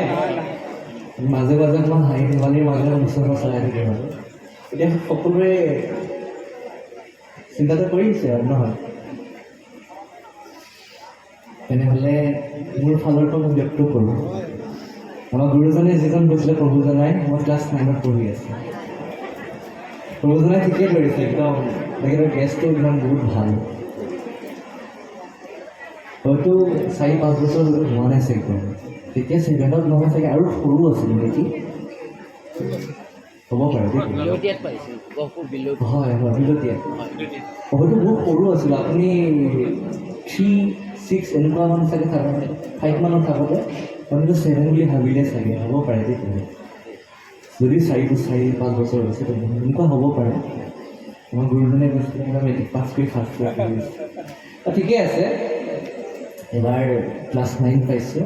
মই ভাগৱতৰ লগত জড়িত, মই নৱপ্ৰজন্ম সকলৰ প্ৰতি আগবঢ়াইছোঁ এইষাৰ কথা। মই ভাগৱত 3য় শ্ৰেণীৰ পৰাই ভাগৱতৰ মই চৰ্চা কৰিছোঁ, ভাগৱত কীৰ্তন কৰিছোঁ, আৰু এই কেইটি বছৰত ভাগৱতৰ লগত জড়িত হোৱাৰ মোৰ যিখিনি এক্সপিৰিয়েঞ্চ, মোৰ যিখিনি অভিজ্ঞতা, মই ভাগৱত পঢ়ি কি ফলটো পাইছোঁ, কি মানে কি ফল প্ৰাপ্তি হৈছে বা কি লাভ হৈছে মই ভাগৱত পঢ়ি, নহয় হয়নে নহয়? আজি স্কুল চলি আছে, আজি স্কুল বাদ দি আপোনাৰ সবে ইয়ালৈ আহিছে। মোৰতো আজিতো স্কুলৰ প্ৰতি আজি এদিন গুচি গ'ল স্কুলত। এতিয়া স্কুল যে নগ'লোঁ, ক্ষতিখিনি হ'ব মোৰেই বাৰু, পৰীক্ষাত লিখিব লাগিব মই, কিন্তু আজি যে স্কুল বাদ দি মই আজি ঈশ্বৰৰ গুণানুকীৰ্তন কৰিব, ঈশ্বৰৰ কথা ক'বলৈ যে আহিছোঁ, মোৰ লাভ কি হৈছে, সেইটো মোৰ এটা অভিজ্ঞতা। সেই অভিজ্ঞতাটো আপোনালোকে বুজি পায়, আপোনালোকৰ বহু দিনৰ পৰা যিটো জড়িত ভাগৱতৰ লগত। কোনোবাই হয়তো নতুনকৈ ভাগৱতৰ স্কুলত নাম লগাইছে, ভকতৰ সংগত নাম লগাইছে, আৰু কোনোবাই হয়তো সৰুৰেই পৰা তেখেতৰ চৰ্চা আছে ভাগৱতৰ লগত। মূলতঃ মোৰ উদ্দেশ্য সেইটোৱেই, যিসকলে সৰুৰেই পৰা ভাগৱতৰ লগত, ভকতৰ সংগৰ লগত জড়িত, তেখেতসকলৰ যেনেধৰণৰ উদ্দেশ্য, মোৰ উদ্দেশ্য ঠিক তেনেধৰণৰ, যে এজন মনুষ্য শৃংখলাবদ্ধভাৱে নিজৰ জীৱনটো চলাই নিয়াত সহায় কৰিব এই ঈশ্বৰৰ কথাখিনি, অৰ্থাৎ শুদ্ধ কথাখিনি। এতিয়া মোৰ সংগ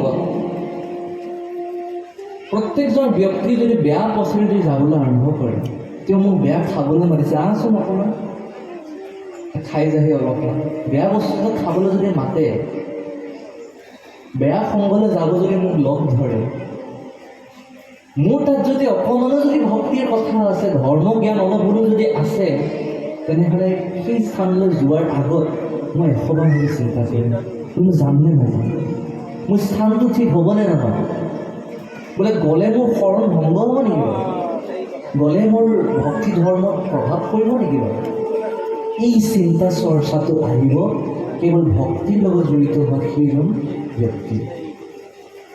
এইটো মূল কথা, মূল উদ্দেশ্যটো সেইটো নহয়নে গুৰু সমস্যা?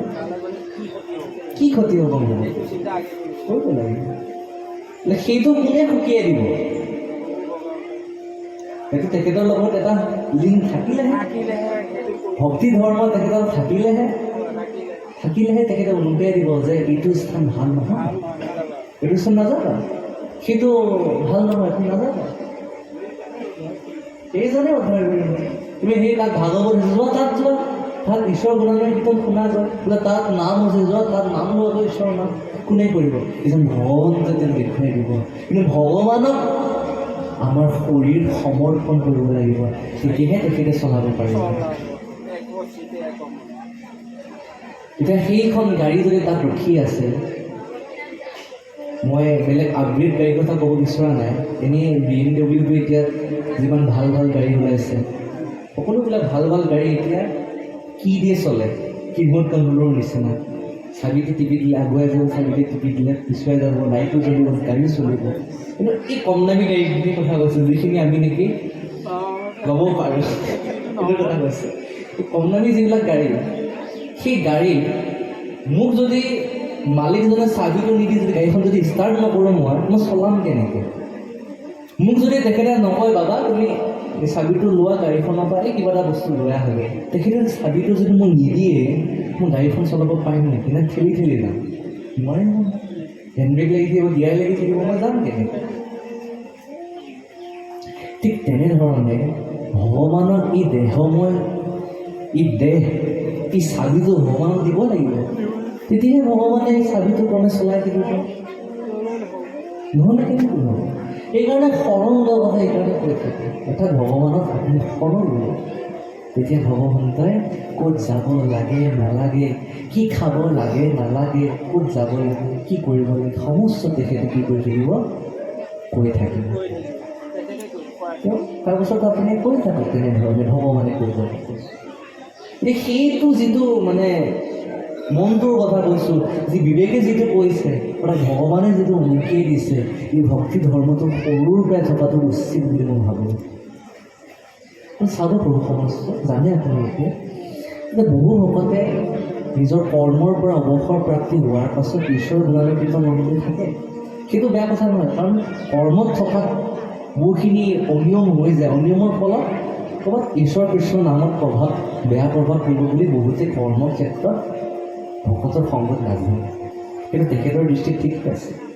কিন্তু ভাগৱত বা আমাসৱত দৃষ্টিৰে প্ৰকাশ কৰিব বিচাৰিছোঁ। চাব, এজন ব্যক্তি কৰ্মৰ পৰা অৱসৰ লোৱাৰ পাছত ঈশ্বৰৰ নাম মন্দিৰ থাকে।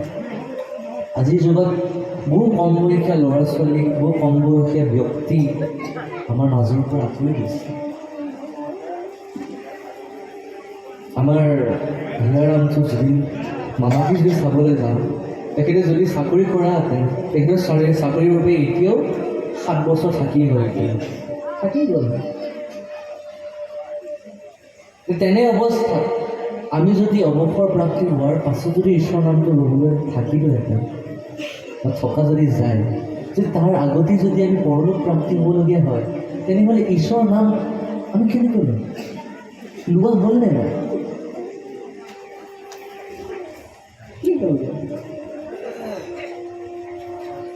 ব্যাখ্যাটো বৰ দীঘল আছে নেকি?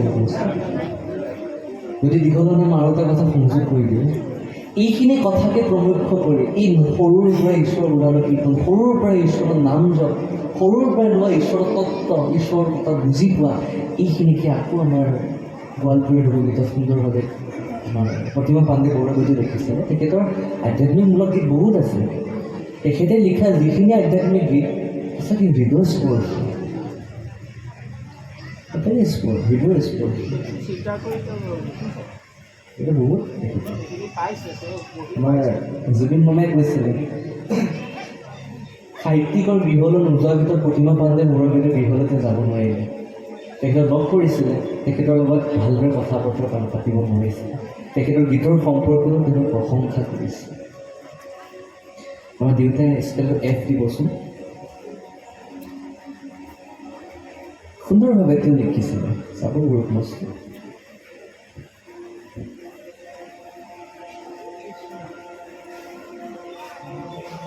গীতটো আপোনালোকে শুনিছে, আৰু প্ৰায় অনুষ্ঠানত মই এই গীত গাওঁৱে। গোৱা উদ্দেশ্যটো এইটোৱে, দিনে দিনে খুশিয়া পৰিব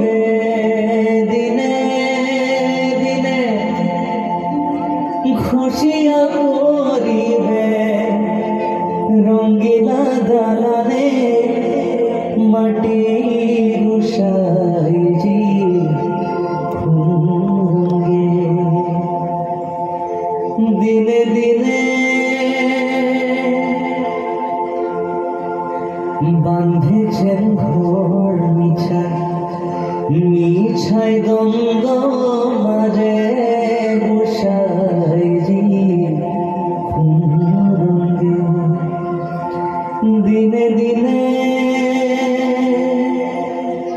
আকৌ ক'লে এই যিটো সময় নাটনি সময় যে তাকৰ কথা এই পদত ক'ব এইখিনি কথা অন্তৰাতত ক'ব ও বাল্যনা কাল গেল হাসিতে খেলিতে জৈবন কাল গেল রঙ্গে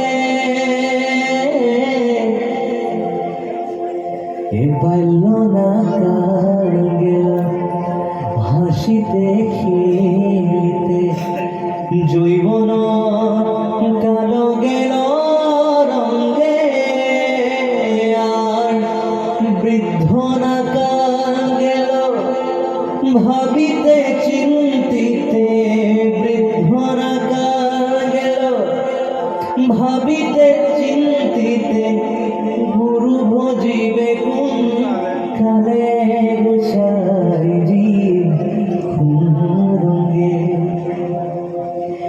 দিনে দিনে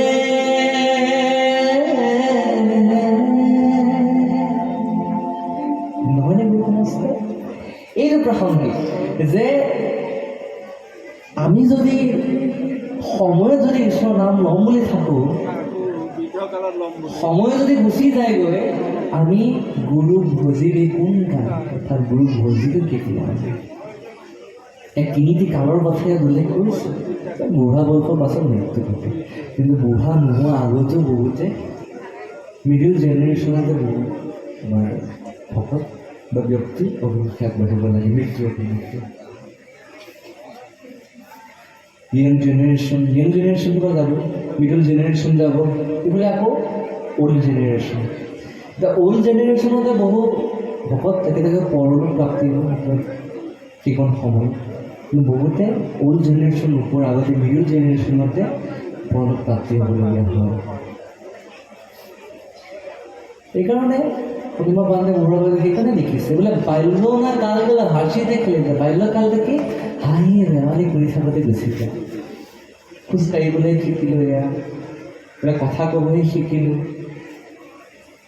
আৰু বহু ভকতে কি কৰে আমাৰ বহুততে দেখা যায় বোলে প্ৰথম এই ল'ৰাটোৰ মুখে কৃষ্ণ শব্দটো বেয়া শব্দটো শুনিহে ভাল পায় এই ল'ৰাটোৰ মুখে এই সৰু শিশুটোৰ মুখেৰে ফুটা নুফুটাকৈ কোৱা বেয়া শব্দটো শুনি ভাল পায় কৃষ্ণ শব্দটো শুনি ভাল নাপায় সেইটো কেতিয়াও নহয় প্ৰথম মুখ ফুটাৰ লগে লগে প্ৰথম মাত ফুটাৰ লগে লগে সদায় ঈশ্বৰ নামটো তেখেতক শিকাব লাগে বেয়া শব্দটো শুনি তেখেতৰ মুখেৰে ভাল পোৱা আমোদটো লোৱাটো চেষ্টা কৰিব নালাগে নহ'লে সেই সৰু শিশুটোৱে সদায় সৰুৰ পৰা সেইটোৱে শিকি যাব প্ৰতিটো কথাতে বেয়া শব্দটোৱে আহি থাকিব সেইটো ক'বলৈ নিবিচাৰিলে আহি যাব এই ভকতৰ সংকট যদি মাইক্ৰফোনটো যদি কিবা এটা কয় খং উঠিলেতো তেখেতে কৈ দিলে ডাঙৰ কথা হ'ব সমাজৰ আগত উদাহৰণ লাগে তেওঁ অভ্যাসটো তেনেধৰণেই গুচি যাবগৈ কাৰণ সেইটো কোনো আনন্দ তেখেতৰ সেই শিশুটোৰ মুখেৰে বেয়া শব্দটো শুনি আনন্দ লোৱাৰ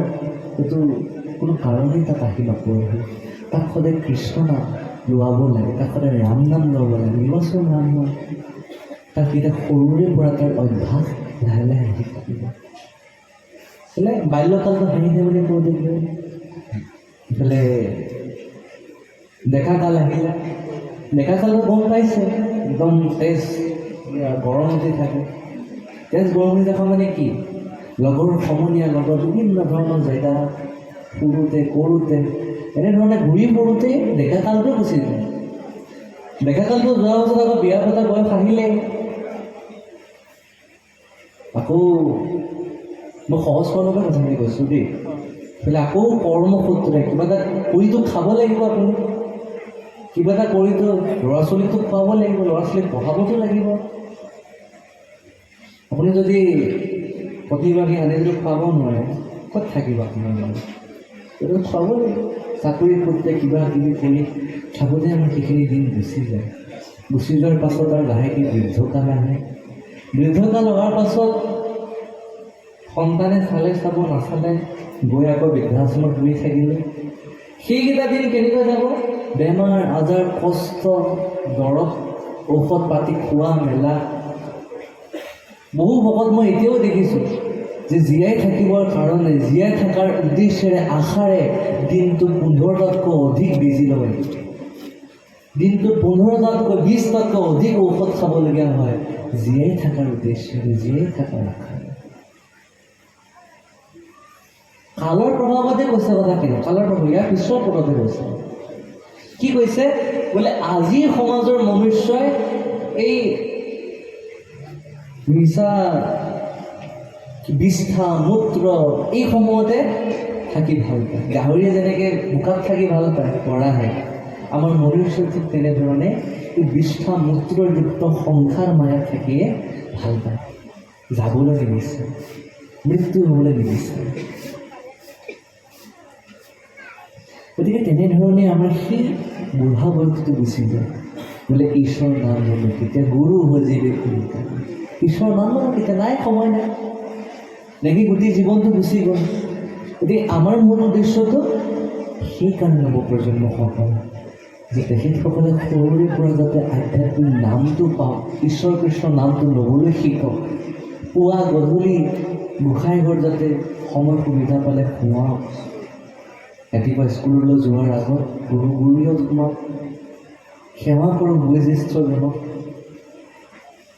আহি আকৌ গোসাঁই ঘৰত গুৰুগৃহত সোমাই, নোসোমালে ধূপ জ্বলাই ধুনীয়াকৈ টেবুলত সেৱা কৰিবলৈ, কিতাপ সেৱা কৰি সুন্দৰ হ'ব। এইটো নীতি নহয় জানো সৰু বস্তু? এই নীতিটো যদি আদৰ্শ হৈছে, সেই নীতি নিয়মখিনি যদি মা দেউতাই আমাক যদি দেখুৱায়, অভিভাৱকসকলে যদি দেখুৱায়, তেনেহ'লে সন্তান সেই অভিমুখী যাবে। কিন্তু পিতৃ মাতৃয়ে যদি ৰাতিপুৱাও তেওঁলোকৰ মনোমালিন্য, ৰাতিপুৱাও কাজিয়া, সন্ধিয়াও কাজিয়া, সেই পৰিৱেশতে যদি সন্তানটি ডাঙৰ দীঘল হয়, সি কি ধূপ ধূনা জ্বলাব, সি কি ভাল পৰিৱেশত ডাঙৰ দীঘল হ'ব, তুলি তালি ডাঙৰ দীঘল হ'ব? কেতিয়াও নহয়। সেই আদৰ্শ সকলো বয়োজ্যেষ্ঠসকলে জানে, সকলো পিতৃ মাতৃ অভিভাৱকেই জানে। আৰু তৃতীয় স্কন্ধ সেইকাৰণে হ'বলগীয়া পিতৃ মাতৃৰ আটাইতকৈ প্ৰয়োজনীয় স্কন্ধ কপিল দেৱগতিৰ আখ্যান, বিশেষকৈ গৰ্ভস্থ আই সমাজৰ বাবে আটাইতকৈ প্ৰয়োজনীয়। কিহৰ কাৰণে ক'লে? বোলে আধ্যাত্মিক কথাৰে, আধ্যাত্মিক কথা। সন্তানটো গৰ্ভত থকা অৱস্থাৰ পৰাতো সকলো শিকি আহে, নাহেনে বা কোনো অৱস্থা? প্ৰায়তো গৰ্ভত থকা অৱস্থাৰ পৰা শিকি আহে ন। সেই গৰ্ভত থকা অৱস্থাতেই যিখিনি আদৰ্শ দিয়া যায়, সেইখিনি আদৰ্শকেই তেওঁ ডাঙৰ হয়তো ল'ব। বোলে পিতৃ মাতৃ আগতে এনেকৈ কৰিছিলে, ময়ো কৰিম। পিতৃ মাতৃ তেনেকৈ কোৱাৰ পাছত এইটো অপৰাধ বুলি যদি পিতৃ মাতৃয়ে যদি তাক যদি অপৰাধ বুজাওক বুলি যদি তাক আঙুলিয়াই দিয়ে, পিতৃ মাতৃকে উল্টাই যুক্তিপূৰ্ণভাৱে উত্তৰ দিব, মা দেউতা তুমি এনেকৈ কৰিছিলা আগতে, গতিকে তুমি আমাক বাধা দিব নোৱাৰা। এই পিতৃ মাতৃয়ে মাক দিব কি? আগতেই তেখেতসকলে সেইটো আদৰ্শ দি থৈ দিয়া ল'ৰা ছোৱালী, সেই আদৰ্শ দি ডাঙৰ দীঘল হোৱা, বেয়া পৰিৱেশতে ডাঙৰ হোৱা, ভাল হোৱা বুলি ভাবিলে হ'ব নেকি বাৰু? নহ'ব। তেনেকৈ আজিৰ সমাজ সেইকাৰণে হয়তো ল'ৰা ছোৱালীবিলাক বেয়া পথে যাবলৈ আৰম্ভ কৰিছে। কাৰণ বয়োজ্যেষ্ঠসকলে দিয়া আদৰ্শ আৰু সংগ দুখৰ বাবে এনেধৰণৰ বিভিন্ন দেখা যায়। দুই সমাজ সেইটো কথাই নহয় জানো আজিকালি ল'ৰা ছোৱালীবিলাক বেয়া হোৱা মূলত বেয়া হ'বলৈ যেন সেইটো প্ৰথম সংগৰ বয়োজ্যেষ্ঠসকলে ডাঙৰসকলে দিয়া আদৰ্শ হয়তো দুখ হ'ব পাৰে। তেনেকুৱা দুখতে সন্তান বা ল'ৰা ছোৱালীয়ে আজিৰ সমাজত বেয়া হ'বলৈ ধৰিছে। কিন্তু সেই ল'ৰা ছোৱালীক যদি এই কোমলীয়া অৱস্থাতে যদি ভাজ দিব পৰা নাযায়, তেনেহ'লে সি আৰু ডাঙৰ হৈ ভাজ নহয়। গতিকে তাক এইখন সময়তে ঠিক কৰা সময়। আধ্যাত্মিক কথাপূৰ্ণভাৱে আধ্যাত্মিক কথাৰ বিভিন্ন কাহিনীৰ যোগেদি, বিভিন্ন গীতৰ যোগেদি সেইসকলক শুদ্ধ কথাটো দেখুৱাই দিয়াটো হৈছে আমাৰ অভিভাৱক বয়োজ্যেষ্ঠসকলৰ দায়িত্ব, আমাক আদৰ্শ হিচাপে দেখুৱাই দিয়াটো। গতিকে আমি সেইকাৰণে নৱপ্ৰজন্মসকলৰ বাবে আহোঁ, এই নৱপ্ৰজন্মসকলে যাতে আজিৰ সমাজত কেনেকুৱা হৈছে বুজক, ভাগৱতৰ লগত জড়িত নহ'লে যে কিমান যে মানে জীৱনত অসুবিধা হ'ব পাৰে, সেই অসুবিধা এতিয়াই তেওঁলোকৰ প্ৰয়োজন নহয়। কেতিয়া প্ৰয়োজন হ'ব? যেতিয়া সেই সংসাৰ জ্বালাত পৰি আপোনাৰ যেতিয়া মৃত্যুৰ অভিমুখে আপুনি যাবলৈ ওলাব। যদি বহু লোকটো তেনেধৰণে মৃত্যু হৈছে, সংসাৰৰ জ্বালাত, অশান্তিত, মানসিক অশান্তিত কি হৈছে, তো নিজেই তেওঁ মৃত্যুবৰণ কৰিবলগীয়া হৈছে ভগৱানৰ নিৰ্ণয়ৰ আগত। সেইটোৱে কিহৰ কাৰণে? আধ্যাত্মিক জ্ঞান ভাগৱত তেখেতৰ লগত নাই। গতিকে ভাগৱত যাৰ জীৱনত নাই, যাৰ জীৱনৰ লগত নাই, যাৰ শৰীৰৰ লগত নাই, যিজন ব্যক্তিৰ লগত ভাগৱত জ্ঞান নাথাকে, ভাগৱত নাথাকে, সেইটো জীৱন কি সুকলমেৰে পাৰ হ'ব বাৰু? সেইটো জীৱন কেনেধৰণে পাৰ হ'ব, কিমান সুন্দৰভাৱে পাৰ হ'ব বাৰু? কেতিয়াও হ'ব নোৱাৰে। শ্ৰীমদ গীতা, ভাগৱত তেওঁৰ জীৱনত থাকিবই লাগিব, সেই জ্ঞান তেখেতৰ জীৱনত থাকিব লাগিব, তেখেতৰ শৰীৰত থাকিব লাগিব, তেতিয়াহে তেখেতৰ জীৱনটো সুকলমে পাৰ হ'ব। গতিকে প্ৰভু সমস্ত মোৰ মূল উদ্দেশ্য সেইটোৱে, অলপ পদৰ পৰা আঁতৰি মই কথাখিনি ব্যক্ত কৰিলোঁ, যাতে অপৰাধ নহয়। ঈশ্বৰৰ পদত গুৰুজনে কি প্ৰকাশ কৰিছে আমি পুনৰ পাঠৰ মাজলৈ আগবাঢ়িছোঁ। কৃষ্ণ নাম সকলোৱে লয়, কিন্তু ল'লে হ'ব জানো? সকলোৱেতো কৃষ্ণ বুলি কয়, সকলোৱে নাম লৈ আছে। তাৰ ভিতৰতো এটা আছে নহয় উপায়, হয় নে নহয়? আমি যদি একচিতে যদি এক মনে যদি নলওঁ, কেনেকৈ হ'ব? যদি এইফালে গৈ যদি এতিয়া গাটো ধুই গৈছিল, অকণমান পিছতে যদি বোকা অলপ লৈ আহোঁ, বাৰু গা ধোৱা হ'বনে বাৰু? নহ'ব। কেনেকৈ হ'ব? আমি গতিকে সেইবিলাক হৈ আছে, সেইবিলাকৰ সমস্যাৰ কাৰণে তাৰমানে আমি লেতেৰা হৈ থাকিবলগীয়া হৈছে।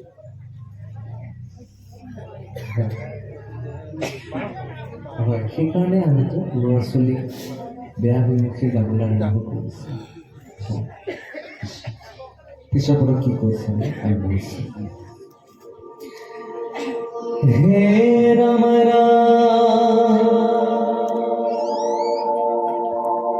ও সমানত মৈত্ৰীযুক্ত মত সৎকাৰ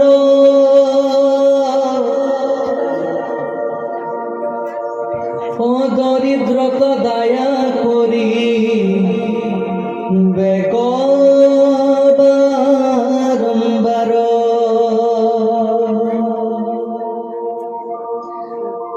অগীত ভাগৱত শাস্ত্ৰ কৰিবে শ্ৰৱণ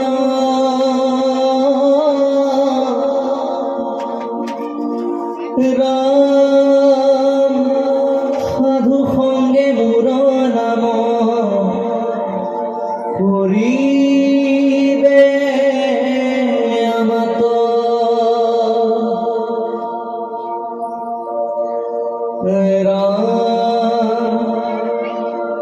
সমস্তে ভূততে মই আছো সৰ্বক্ষণে ৰামুক বৈজ্ঞাতি কৰে জিতুজনে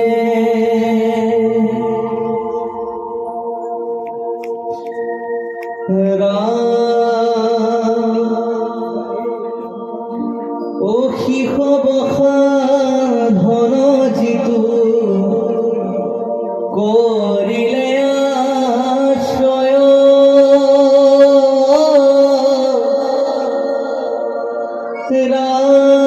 ৰামনায়াসে মুত তাৰ চিত্ত নিমজয়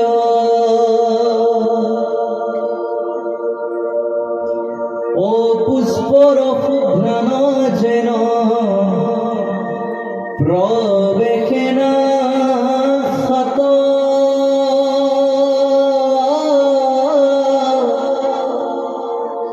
ৰাম হেমতে যোগীৰ চিত্ত প্ৰৱেশে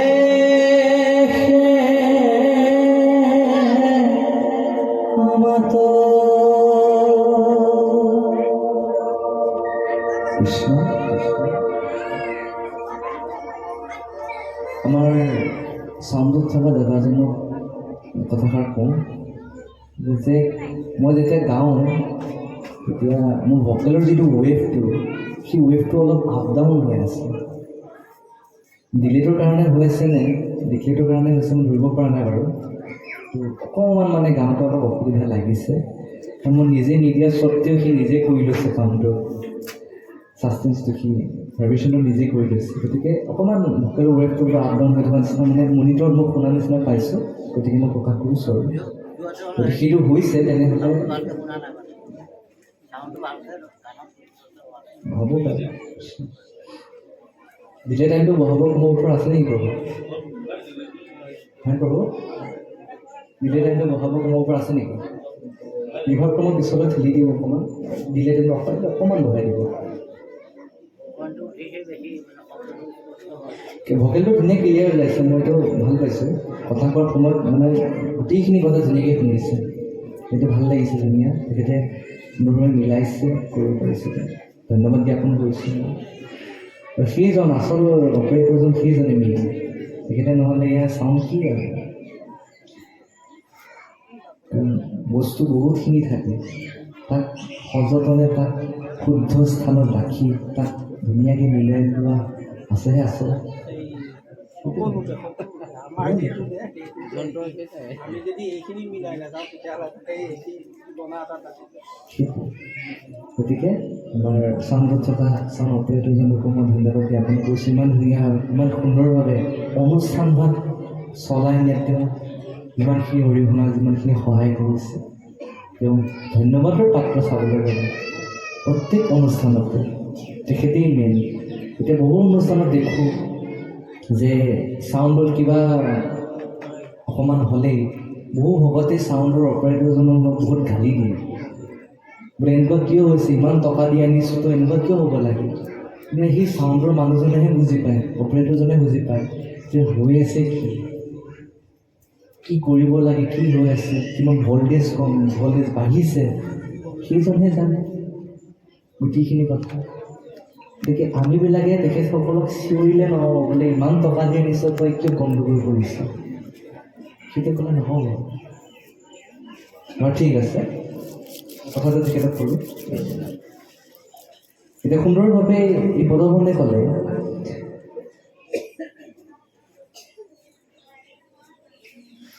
যে গীতা ভাগৱত শাস্ত্ৰ পৰিৱেশ শ্ৰৱণ সাধু সংগে মূৰ নাম কৰিলে কীৰ্তন। সাধু সংগ কি কৰিব দিছে, তাত শ্ৰৱণ কীৰ্তন সমস্ত কৰিব দিছে। শ্ৰীমদ গীতাখন বহুতে এখন কৰ্মৰ গ্ৰন্থ হিচাপে ধৰে, নহয়নে বাৰু? কৰ্ম গ্ৰন্থ হিচাপে ধৰে, বহুতে তাক কৰ্মত ব্যৱহাৰ কৰে। বোলে কি গোটেই শ্ৰীমদ গীতাত কৰ্ম কথাই আছে নেকি বাৰু? গুৰু সমস্ত গোটেই শ্ৰীমদ গীতাখনত কি কৰ্মৰ কথাই আছে, বেলেগ কথা নাই নেকি? কৰ্মৰ কথাই যে চবে কৈ থাকে, তাক বাণী হিচাপে কৰ্মৰ কথাকে কৈ থাকে, কৰ্মই সকলো।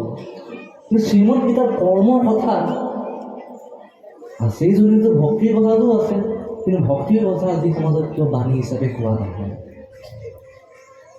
সেইটো মই বৰ অসুবিধা পাইছোঁ।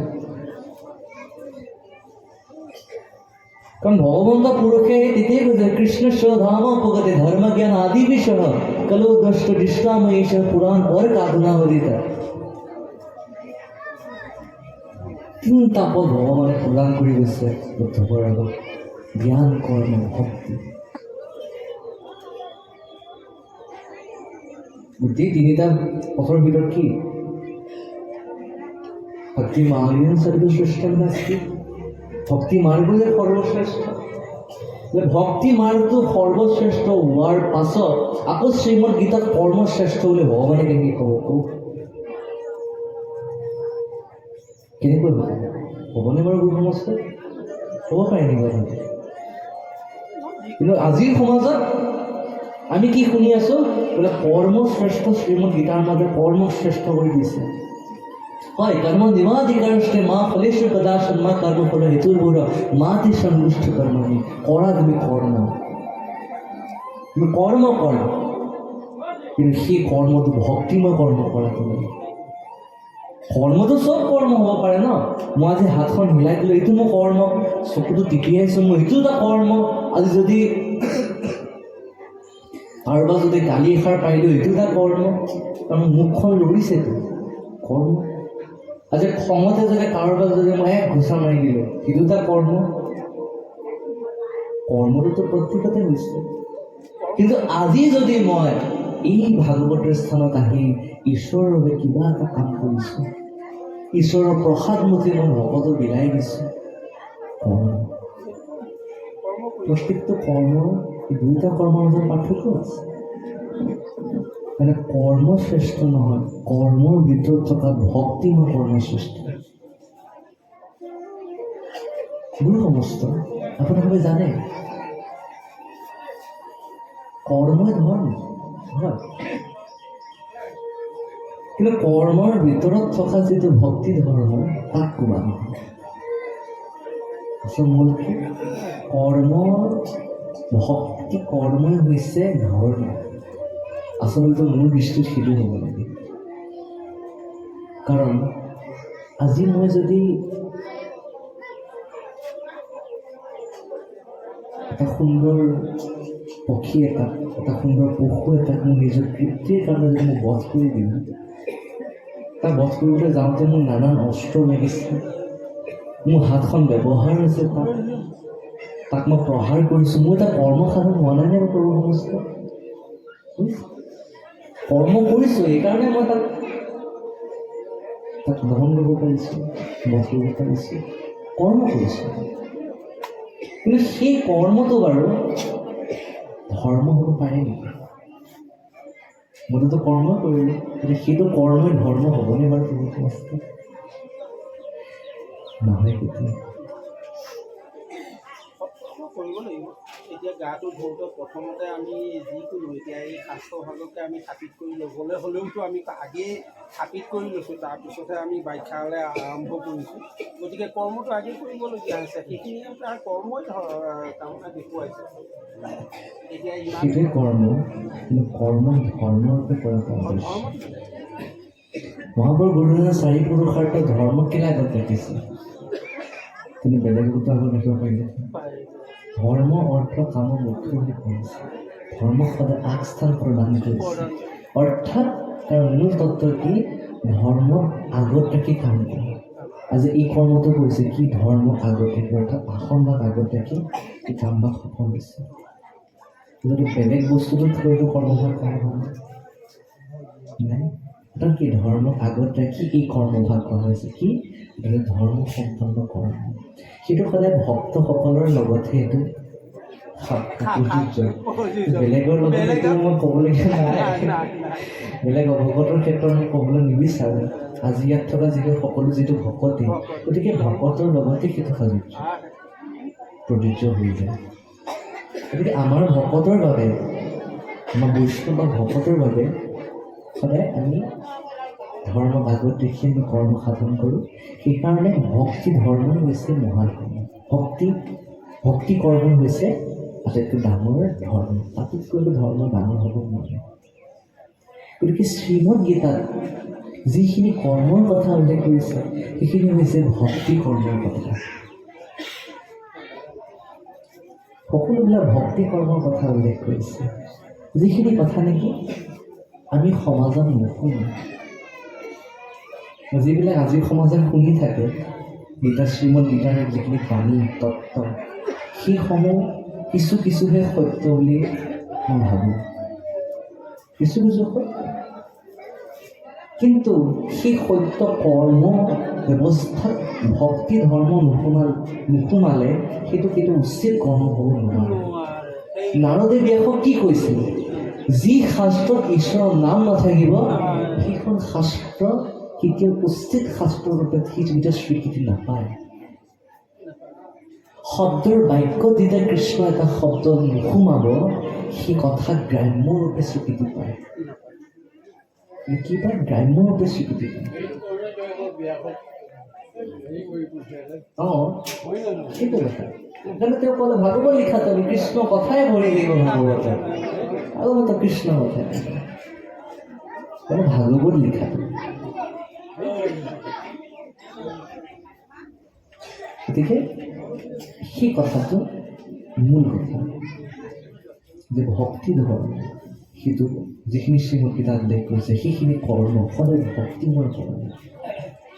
সেই ভক্তিময় শ্ৰীমদ গীতাখন পঢ়িলেহে তাৰ আচল তত্ত্ব বুজি পোৱা যায়। প্ৰথমৰ গুৰুক আৰম্ভ কৰি যিমান গীতাৰ মাহাত্ম্য পৰ্যন্ত তাত কেৱল কৰ্মৰ কথা উল্লেখ কৰা নাই নহয়। কৰ্মৰ কথা তাৰ মাজতে উল্লেখ আছে অলপ অলপ, কিন্তু কি কৰ্মৰ কথা উল্লেখ কৰিছে? এইটো ভক্তি কৰ্মৰ কথা বা বেলেগ কৰ্মৰ কথাও উল্লেখ কৰিছে। বেলেগ কৰ্মৰ কথা উল্লেখ কৰিছে কাৰণ আমি জীৱনটো কৰ্ম কৰিবই লাগিব। কৰ্মৰ ওপৰতে আমি জীয়াই থাকিম। কৰ্ম কৰিলেহে ধন টকা পইচা ঐশ্বৰ্য উভতি আহিব। ঘৰত শুই থাকিলে উভতি আহিব নেকি ধৰ কিবা ধন ঐশ্বৰ্য?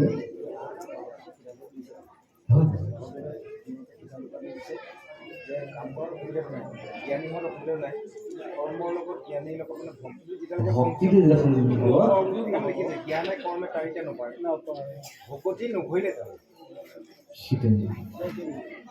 মানে ভগৱন্ত পুৰুষে কৈছে ভক্তিয়ে শ্ৰেষ্ঠ। এই দুটা বস্তুটো লাগিব আমাৰ সমাজে।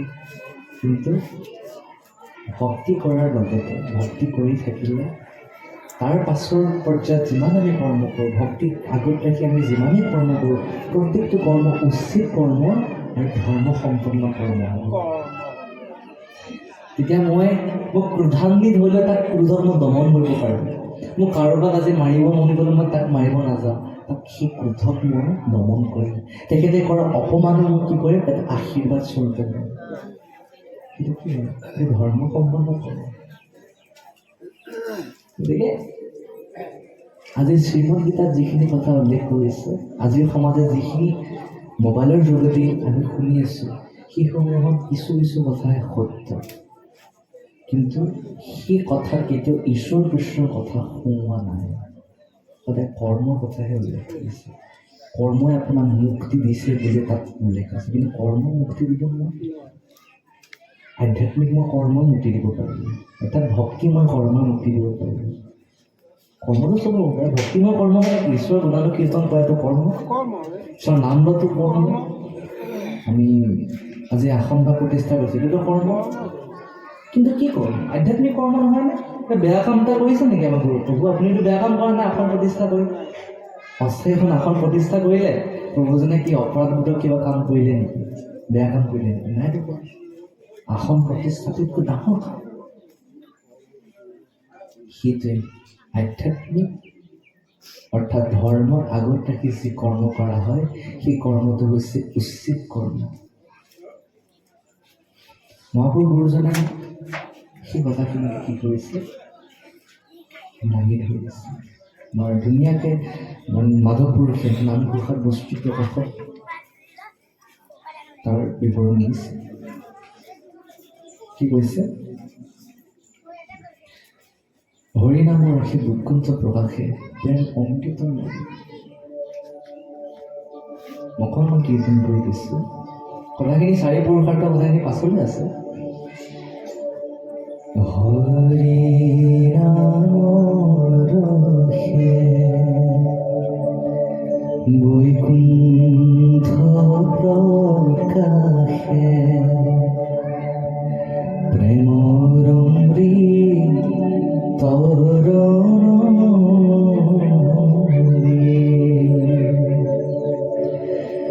শ্ৰীমন্ত শংকৰে পৰ ভাঙি দিলে। শ্ৰীমন্ত শংকৰে পৰ ভাঙি দিলে।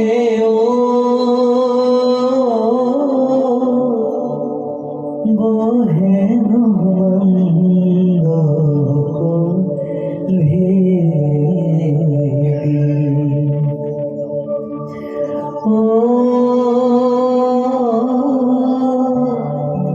বহে ব্রহ্মাণ্ড ভেদি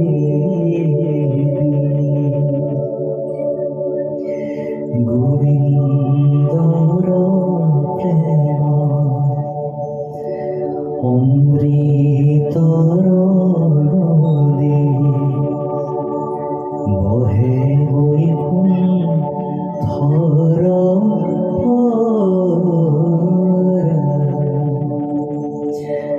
সরি পুরুষ তাহারি জরা সরি পুরুষ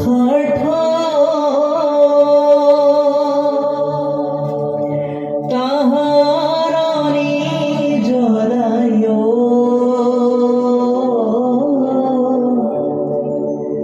হরি নামে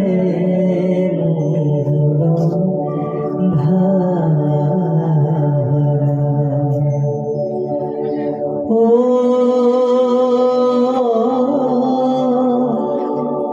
হরি নামে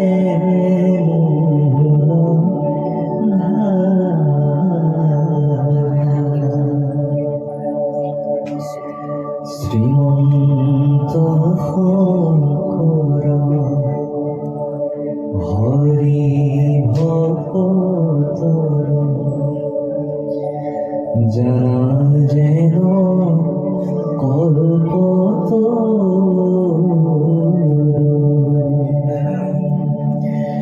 তাহান্ত বিনাই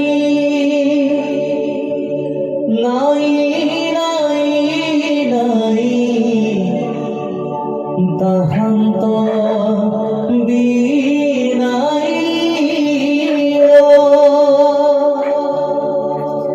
নাই নাই নাই ও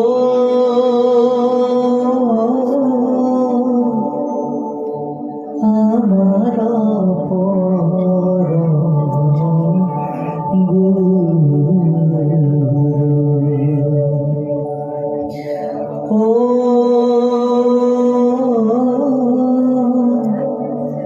আমার পরম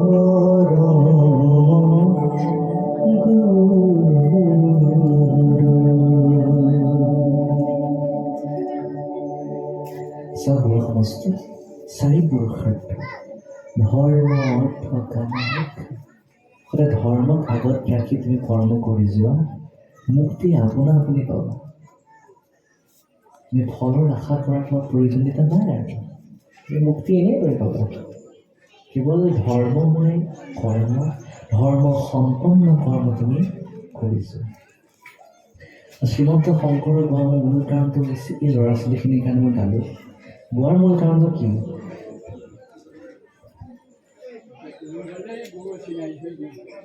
তেখেতে চিনাকি গৈছিলে আমাৰ শংকৰ গুৰুজনে কিমান ধুনীয়া অমৃতৰ পাৰটো ভাগি থৈ যায় অমৃতৰ পাৰতে ভাগি থৈ যোৱাৰ কাৰণে আজি মই পাৰিছোঁ আজি সংস্কৃতত যদি ভাগৱত পঢ়ি থাকিলে মই বুজি পাম না আপোনালোকে বুজি পাব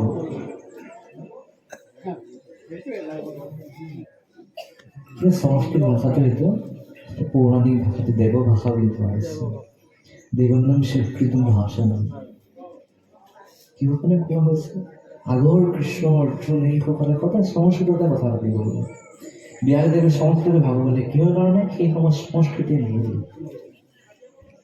কিন্তু আমিবিলাকে কি কৰিলোঁ সংস্কৃত যিহেতু আমাৰ ভাষাটো আজিকালি নাইকিয়া হৈ গ'ল আটাইতকৈ টান ভাষা হৈ গ'ল আজিৰ সমাজত সংস্কৃতৰ পৰা ওলাইছিল হিন্দী ভাষা সংস্কৃতৰ পৰা এতিয়া আজিৰ সমাজতে কোৱা হয় সংস্কৃত কি হয় হিন্দীত লিখা হয় নহয় হিন্দীহে সংস্কৃত ভাষাত লিখা হয় সংস্কৃত প্ৰথম ওলাইছিলে তাৰপাছত হিন্দী ওলাইছে কিন্তু আজিৰ সমাজত আমাৰ সংস্কৃত ভাষাটো প্ৰচলন নাই হয়তো এতিয়া স্কুলত ইলেক্টিভ ছাবজেক্ট হিচাপে শংকৰদেৱত হয়তো পোৱা যাব আৰু কেইখনমান স্কুলত পোৱা যাব সংস্কৃত ভাষা।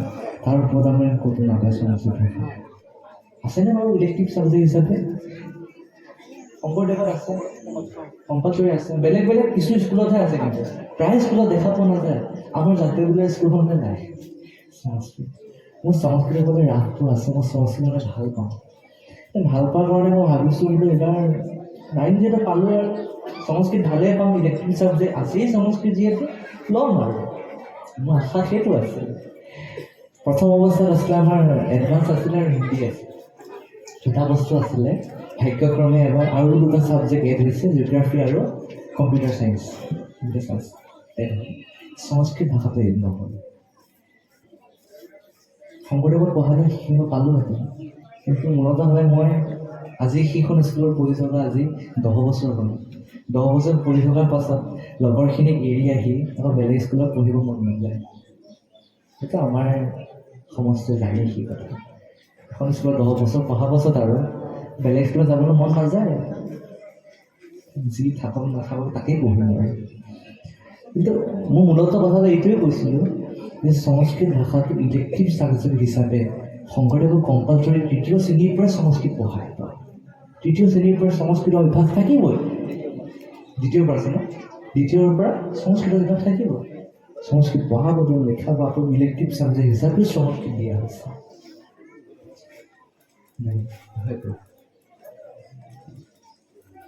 কিন্তু আমি সংস্কৃতত কথা কৈ, সংস্কৃতৰ শ্লোক, সংস্কৃতৰ কথা আমি বহুত মানে ভাল লাগে।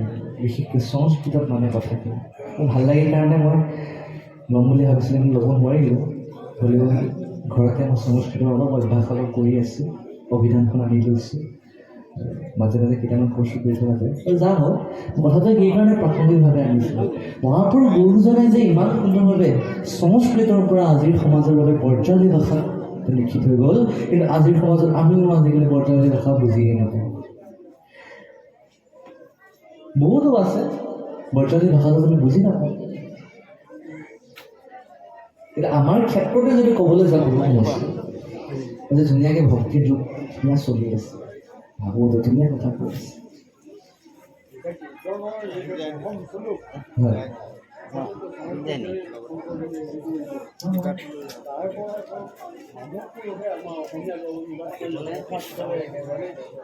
লিখি থৈ গ'ল। যিমান পাৰে সহজভাৱে তেওঁ লিখি লিখি গৈছে, যাতে ভকতে যাতে কীৰ্তনত অসুবিধা প্ৰাপ্তি হ'ব নালাগে। মই শ্ৰীমন্ত শংকৰ হৰিভকতৰ মই ঘোষাপাতি এইকাৰণে আনিছিলোঁ, আগতে পুখুৰীও আনিছিলোঁ, মাটিৰ পৰা কাৰণে কথাখিনি সম্বোধিত কৰি দিলোঁ। শ্ৰীমন্ত শংকৰ হৰিভকতৰ জানা যেন কল্পতৰু, তাহান্ত বিনাই নাই নাই নাই আমাৰ পৰম গুৰু। মই সেইজন গুৰুৰ বাবে আমাৰ গুৰু বাৰু নাই নাই নাই, মহাপুৰুষে নিজেই কৈছে। শ্ৰীমন্ত শংকৰ হৰিভকতৰ জানা যে নকল্পতৰু, ৰাষ্ট্ৰ বুজি পাইছেনে? শ্ৰীমন্ত শংকৰ হৰিভকতৰ জানা যে নকল্পতৰু।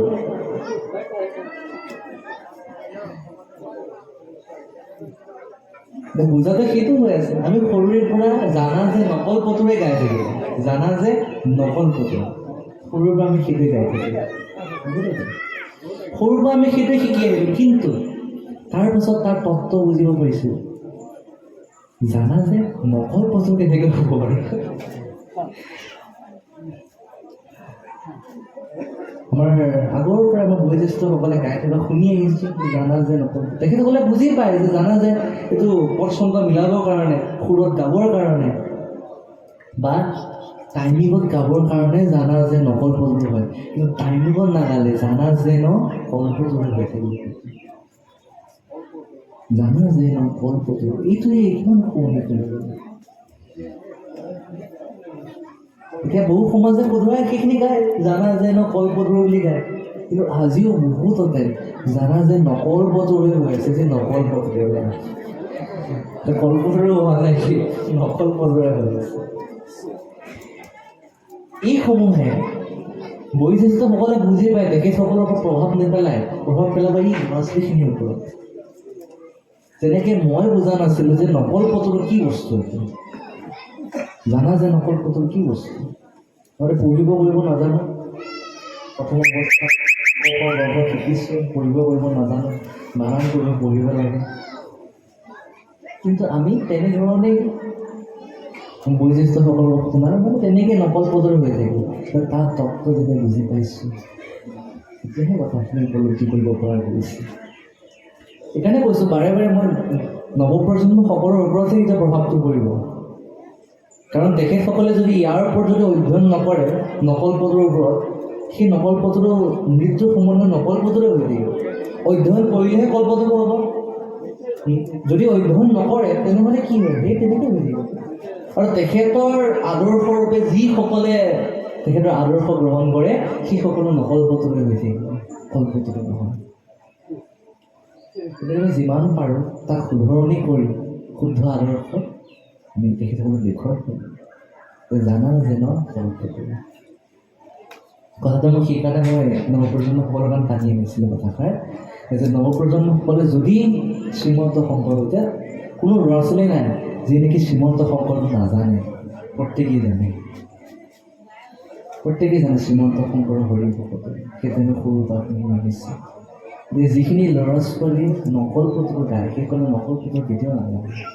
জানা যেন কল্পদৰে, সেইটোৱে মূল, সেইটোৱে শুদ্ধ নহয়নে গুৰু অৱস্থা? কথাটো নহয় ন, সেইটোৱে শুদ্ধ। জানা যেন কল্পদৰে কৃষ্ণ। আৰু এইখিনি কথা মই এইখিনি ব্যক্ত কৰিলোঁ। গুৰু সমস্ত সময়ো চাবিছে নেকি বাৰু? সময় হৈ আহিছে নেকি বাৰু? চিন্তা ভাবিছে ন? এইখিনি কৈছে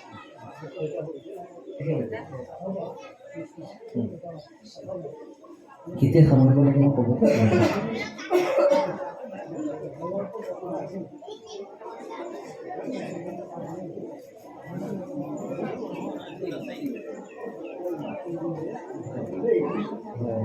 মই মাতটো দূৰ যে তেখেতে চিন্তাটো কৰিছোঁ। মোৰ ঘৰটো মৰিগাঁও বাৰাপুৰ দূৰ আছে।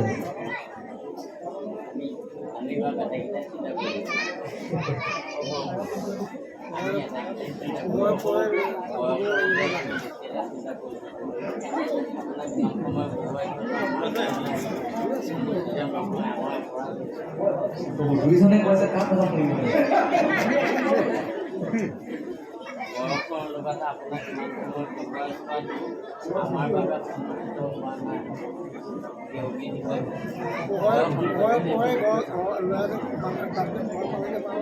নিজৰ সন্তানৰে ভাবিলে তেনেধৰণে ভবা যায়। আৰু যদি এই পাঠত আহিছে পাঠ কৰিব, ব্যাখ্যা কৰিব আহিছে আৰু তেওঁ পাঠটো কৰিবই লাগিব। যেনেধৰণে ভাবিলে সেইটো যেনেধৰণে ভাবে সেইটো কথা। তেখেতৰ কথাষাৰ তেখেতে নিজৰ ল'ৰা বা নিজৰ সন্তান হিচাপে ভবাৰ কাৰণে হয়তো এই কথাষাৰ মই অৱগত কৰিছোঁ। পোহৰ কৰি পালে অন্তত ঠিক আছে প্ৰভু। এতিয়া আপোনাৰ কওকচোন বাৰু।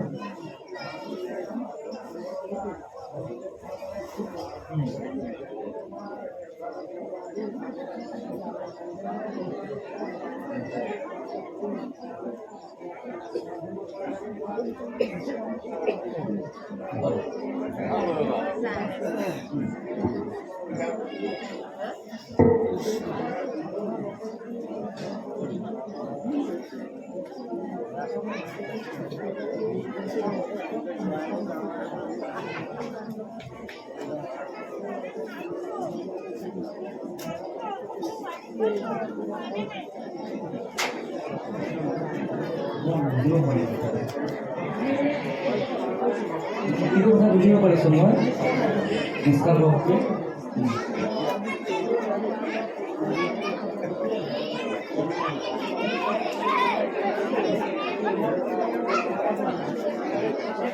সেইটো কৈছে মই সেইটো প্ৰথমতে কৈছোঁ। তাৰা সবে পূজ্য, তাৰা সবে ধন্য, তাৰা শিশু বুলি ধৰিল কলি যুগে ধৰি আনকো বলয় আপোন কৰি ছুটি পাম। কিবা সংকোচ আছে কৰিব? এই পদভাগে মহাপুৰুষে লিখি যোৱাৰ পাছত আৰু সংকোচ কৰিবলগীয়া একো নাই। যিজনে নিজেও শ্ৰৱণ কৰে আনজনকো শ্ৰৱণ কৰে তেখেতৰ নিচিনা পুণ্যৱান ব্যক্তি হ'ব নোৱাৰে। তেখেতক সকামত নকৰে কৰিব। মই এইটো কোৱা নাই যে সকামত ফল নাপায়, পাব আপুনি, সকামতো ফল পাব। শুদ্ধ পদ্ধতি, সময় আৰু সময় বেছিকৈ লাগে।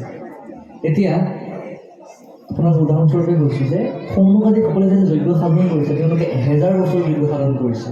সহস্ৰ বৎস অৰ্থাৎ 1000 বছৰ যজ্ঞ সাধন কৰাৰ পাছত সিহঁতে একো ফল নাপায়। অৰ্থাৎ হয়তো শুদ্ধ পদ্ধতি হোৱা নাই, বা সেই সময়ত সেইটো কৰ্মত খাপ খোৱা নাই, হ'ব পাৰে। তেনে সৌনকাদিসকলৰ দৰে ইমান মহান জ্ঞানীসকলে, বেদজ্ঞ পণ্ডিতসকলে এই যজ্ঞ 1000 বছৰ যজ্ঞ কৰাৰ পাছতে তেওঁলোকে ফল প্ৰাপ্তি হোৱা নাই। 1000 বছৰ, আমাৰ আয়ুস কিমান? 100 বছৰ নাই। তেখেতসকলৰ নিচিনা মহাজ্ঞানো নহয়। যদি আমি তেনেধৰণে কৰ্ম কৰিলে কেনেকৈ ফল পাব পাৰিম? নাপাওঁ। জয় জয় কৃষ্ণৰ স্মৰণ মংগল, জাগৰ যোগা দিলো হৰিনামৰ মহাফল। হৰিনামৰ বিধিৰ আন ফল নাই। এতিয়া বাপজনে যেনেধৰণে ভকত শুশ্ৰূষা কৰিছে, ই ভকততে বিলীন হৈ গৈছে। মই যেনেধৰণে কৈছোঁ যে নিৰ্গুণ ভক্তিত শ্ৰৱণ কীৰ্তন কৰিলে ভকতো নিৰ্গুণ হয়, আৰু সেই ভকত নিৰ্গুণ ভকতক যদি সেৱা কৰে, আপুনি শুশ্ৰূষা যদি কৰে, তাৰ ধৰক কিবা আছে নেকি তোৰ সমস্যা? ভগৱানটো নিজেই কৈছে প্ৰথম মোক ভকত হ'ব, তাৰপিছত ভকত হ'ল প্ৰথম, তাৰপিছত ভগৱান। ভকতক সেৱা কৰা, ভগৱান সেৱাত বিলীন হৈ যাব সমস্যা। তেখেতসকলে আপোনাৰ সময় সেৱা কৰা নাই, কিছুমান ভগৱন্তক সেৱা বিলীন হৈ গৈছে। আপোনাৰ সময় মাত্ৰ এটা কি? আমাৰ কিবা মাত্ৰ এটা জৰিয়তে এই ভকতৰ জৰিয়তে এই ভক্তি ভগৱন্তক বিলীন হয়। অৰ্থাৎ সেইটো সকামত ধৰা নাই, সেইটো নিৰ্গুণ ভক্তি। কাৰণ ইয়াতো ঈশ্বৰ গুণানৰ কীৰ্তনে ভৰি গৈছে, এটা ঈশ্বৰ গুণানৰ কীৰ্তনৰ চৰ্চা হৈ আছে। নে গৃহস্থী কেতিয়াও সেইটো সকামৰ ধৰা নহয়। যিহেতু মাধৱ পুৰুষে তাৰ ওপৰত ধন্য, তাৰ ওপৰত পূজ্যত যিহেতু কৈ গৈছে যে তেখেতসকলকো পুণ্যৱান ব্যক্তি আৰু কোনো নাই। তেখেতসকলৰ ফল প্ৰাপ্তি হোৱাৰো উত্তম ফল প্ৰাপ্তি হ'ব। অনুষ্ঠান আয়োজন কৰে, যে ভকতক কিমান সুন্দৰভাৱে তেখেতসকলক শুশ্ৰূষা কৰিছে। এই ভকতৰ শুশ্ৰূষাতে ভগৱন্ত সন্তুষ্টি হয়। সেইকাৰণে ভকত শুশ্ৰূষা একদম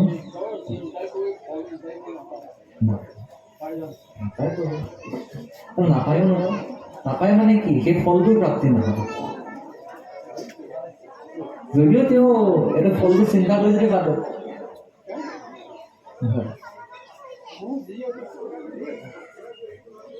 ঈশ্বৰ কৃষ্ণ মূল।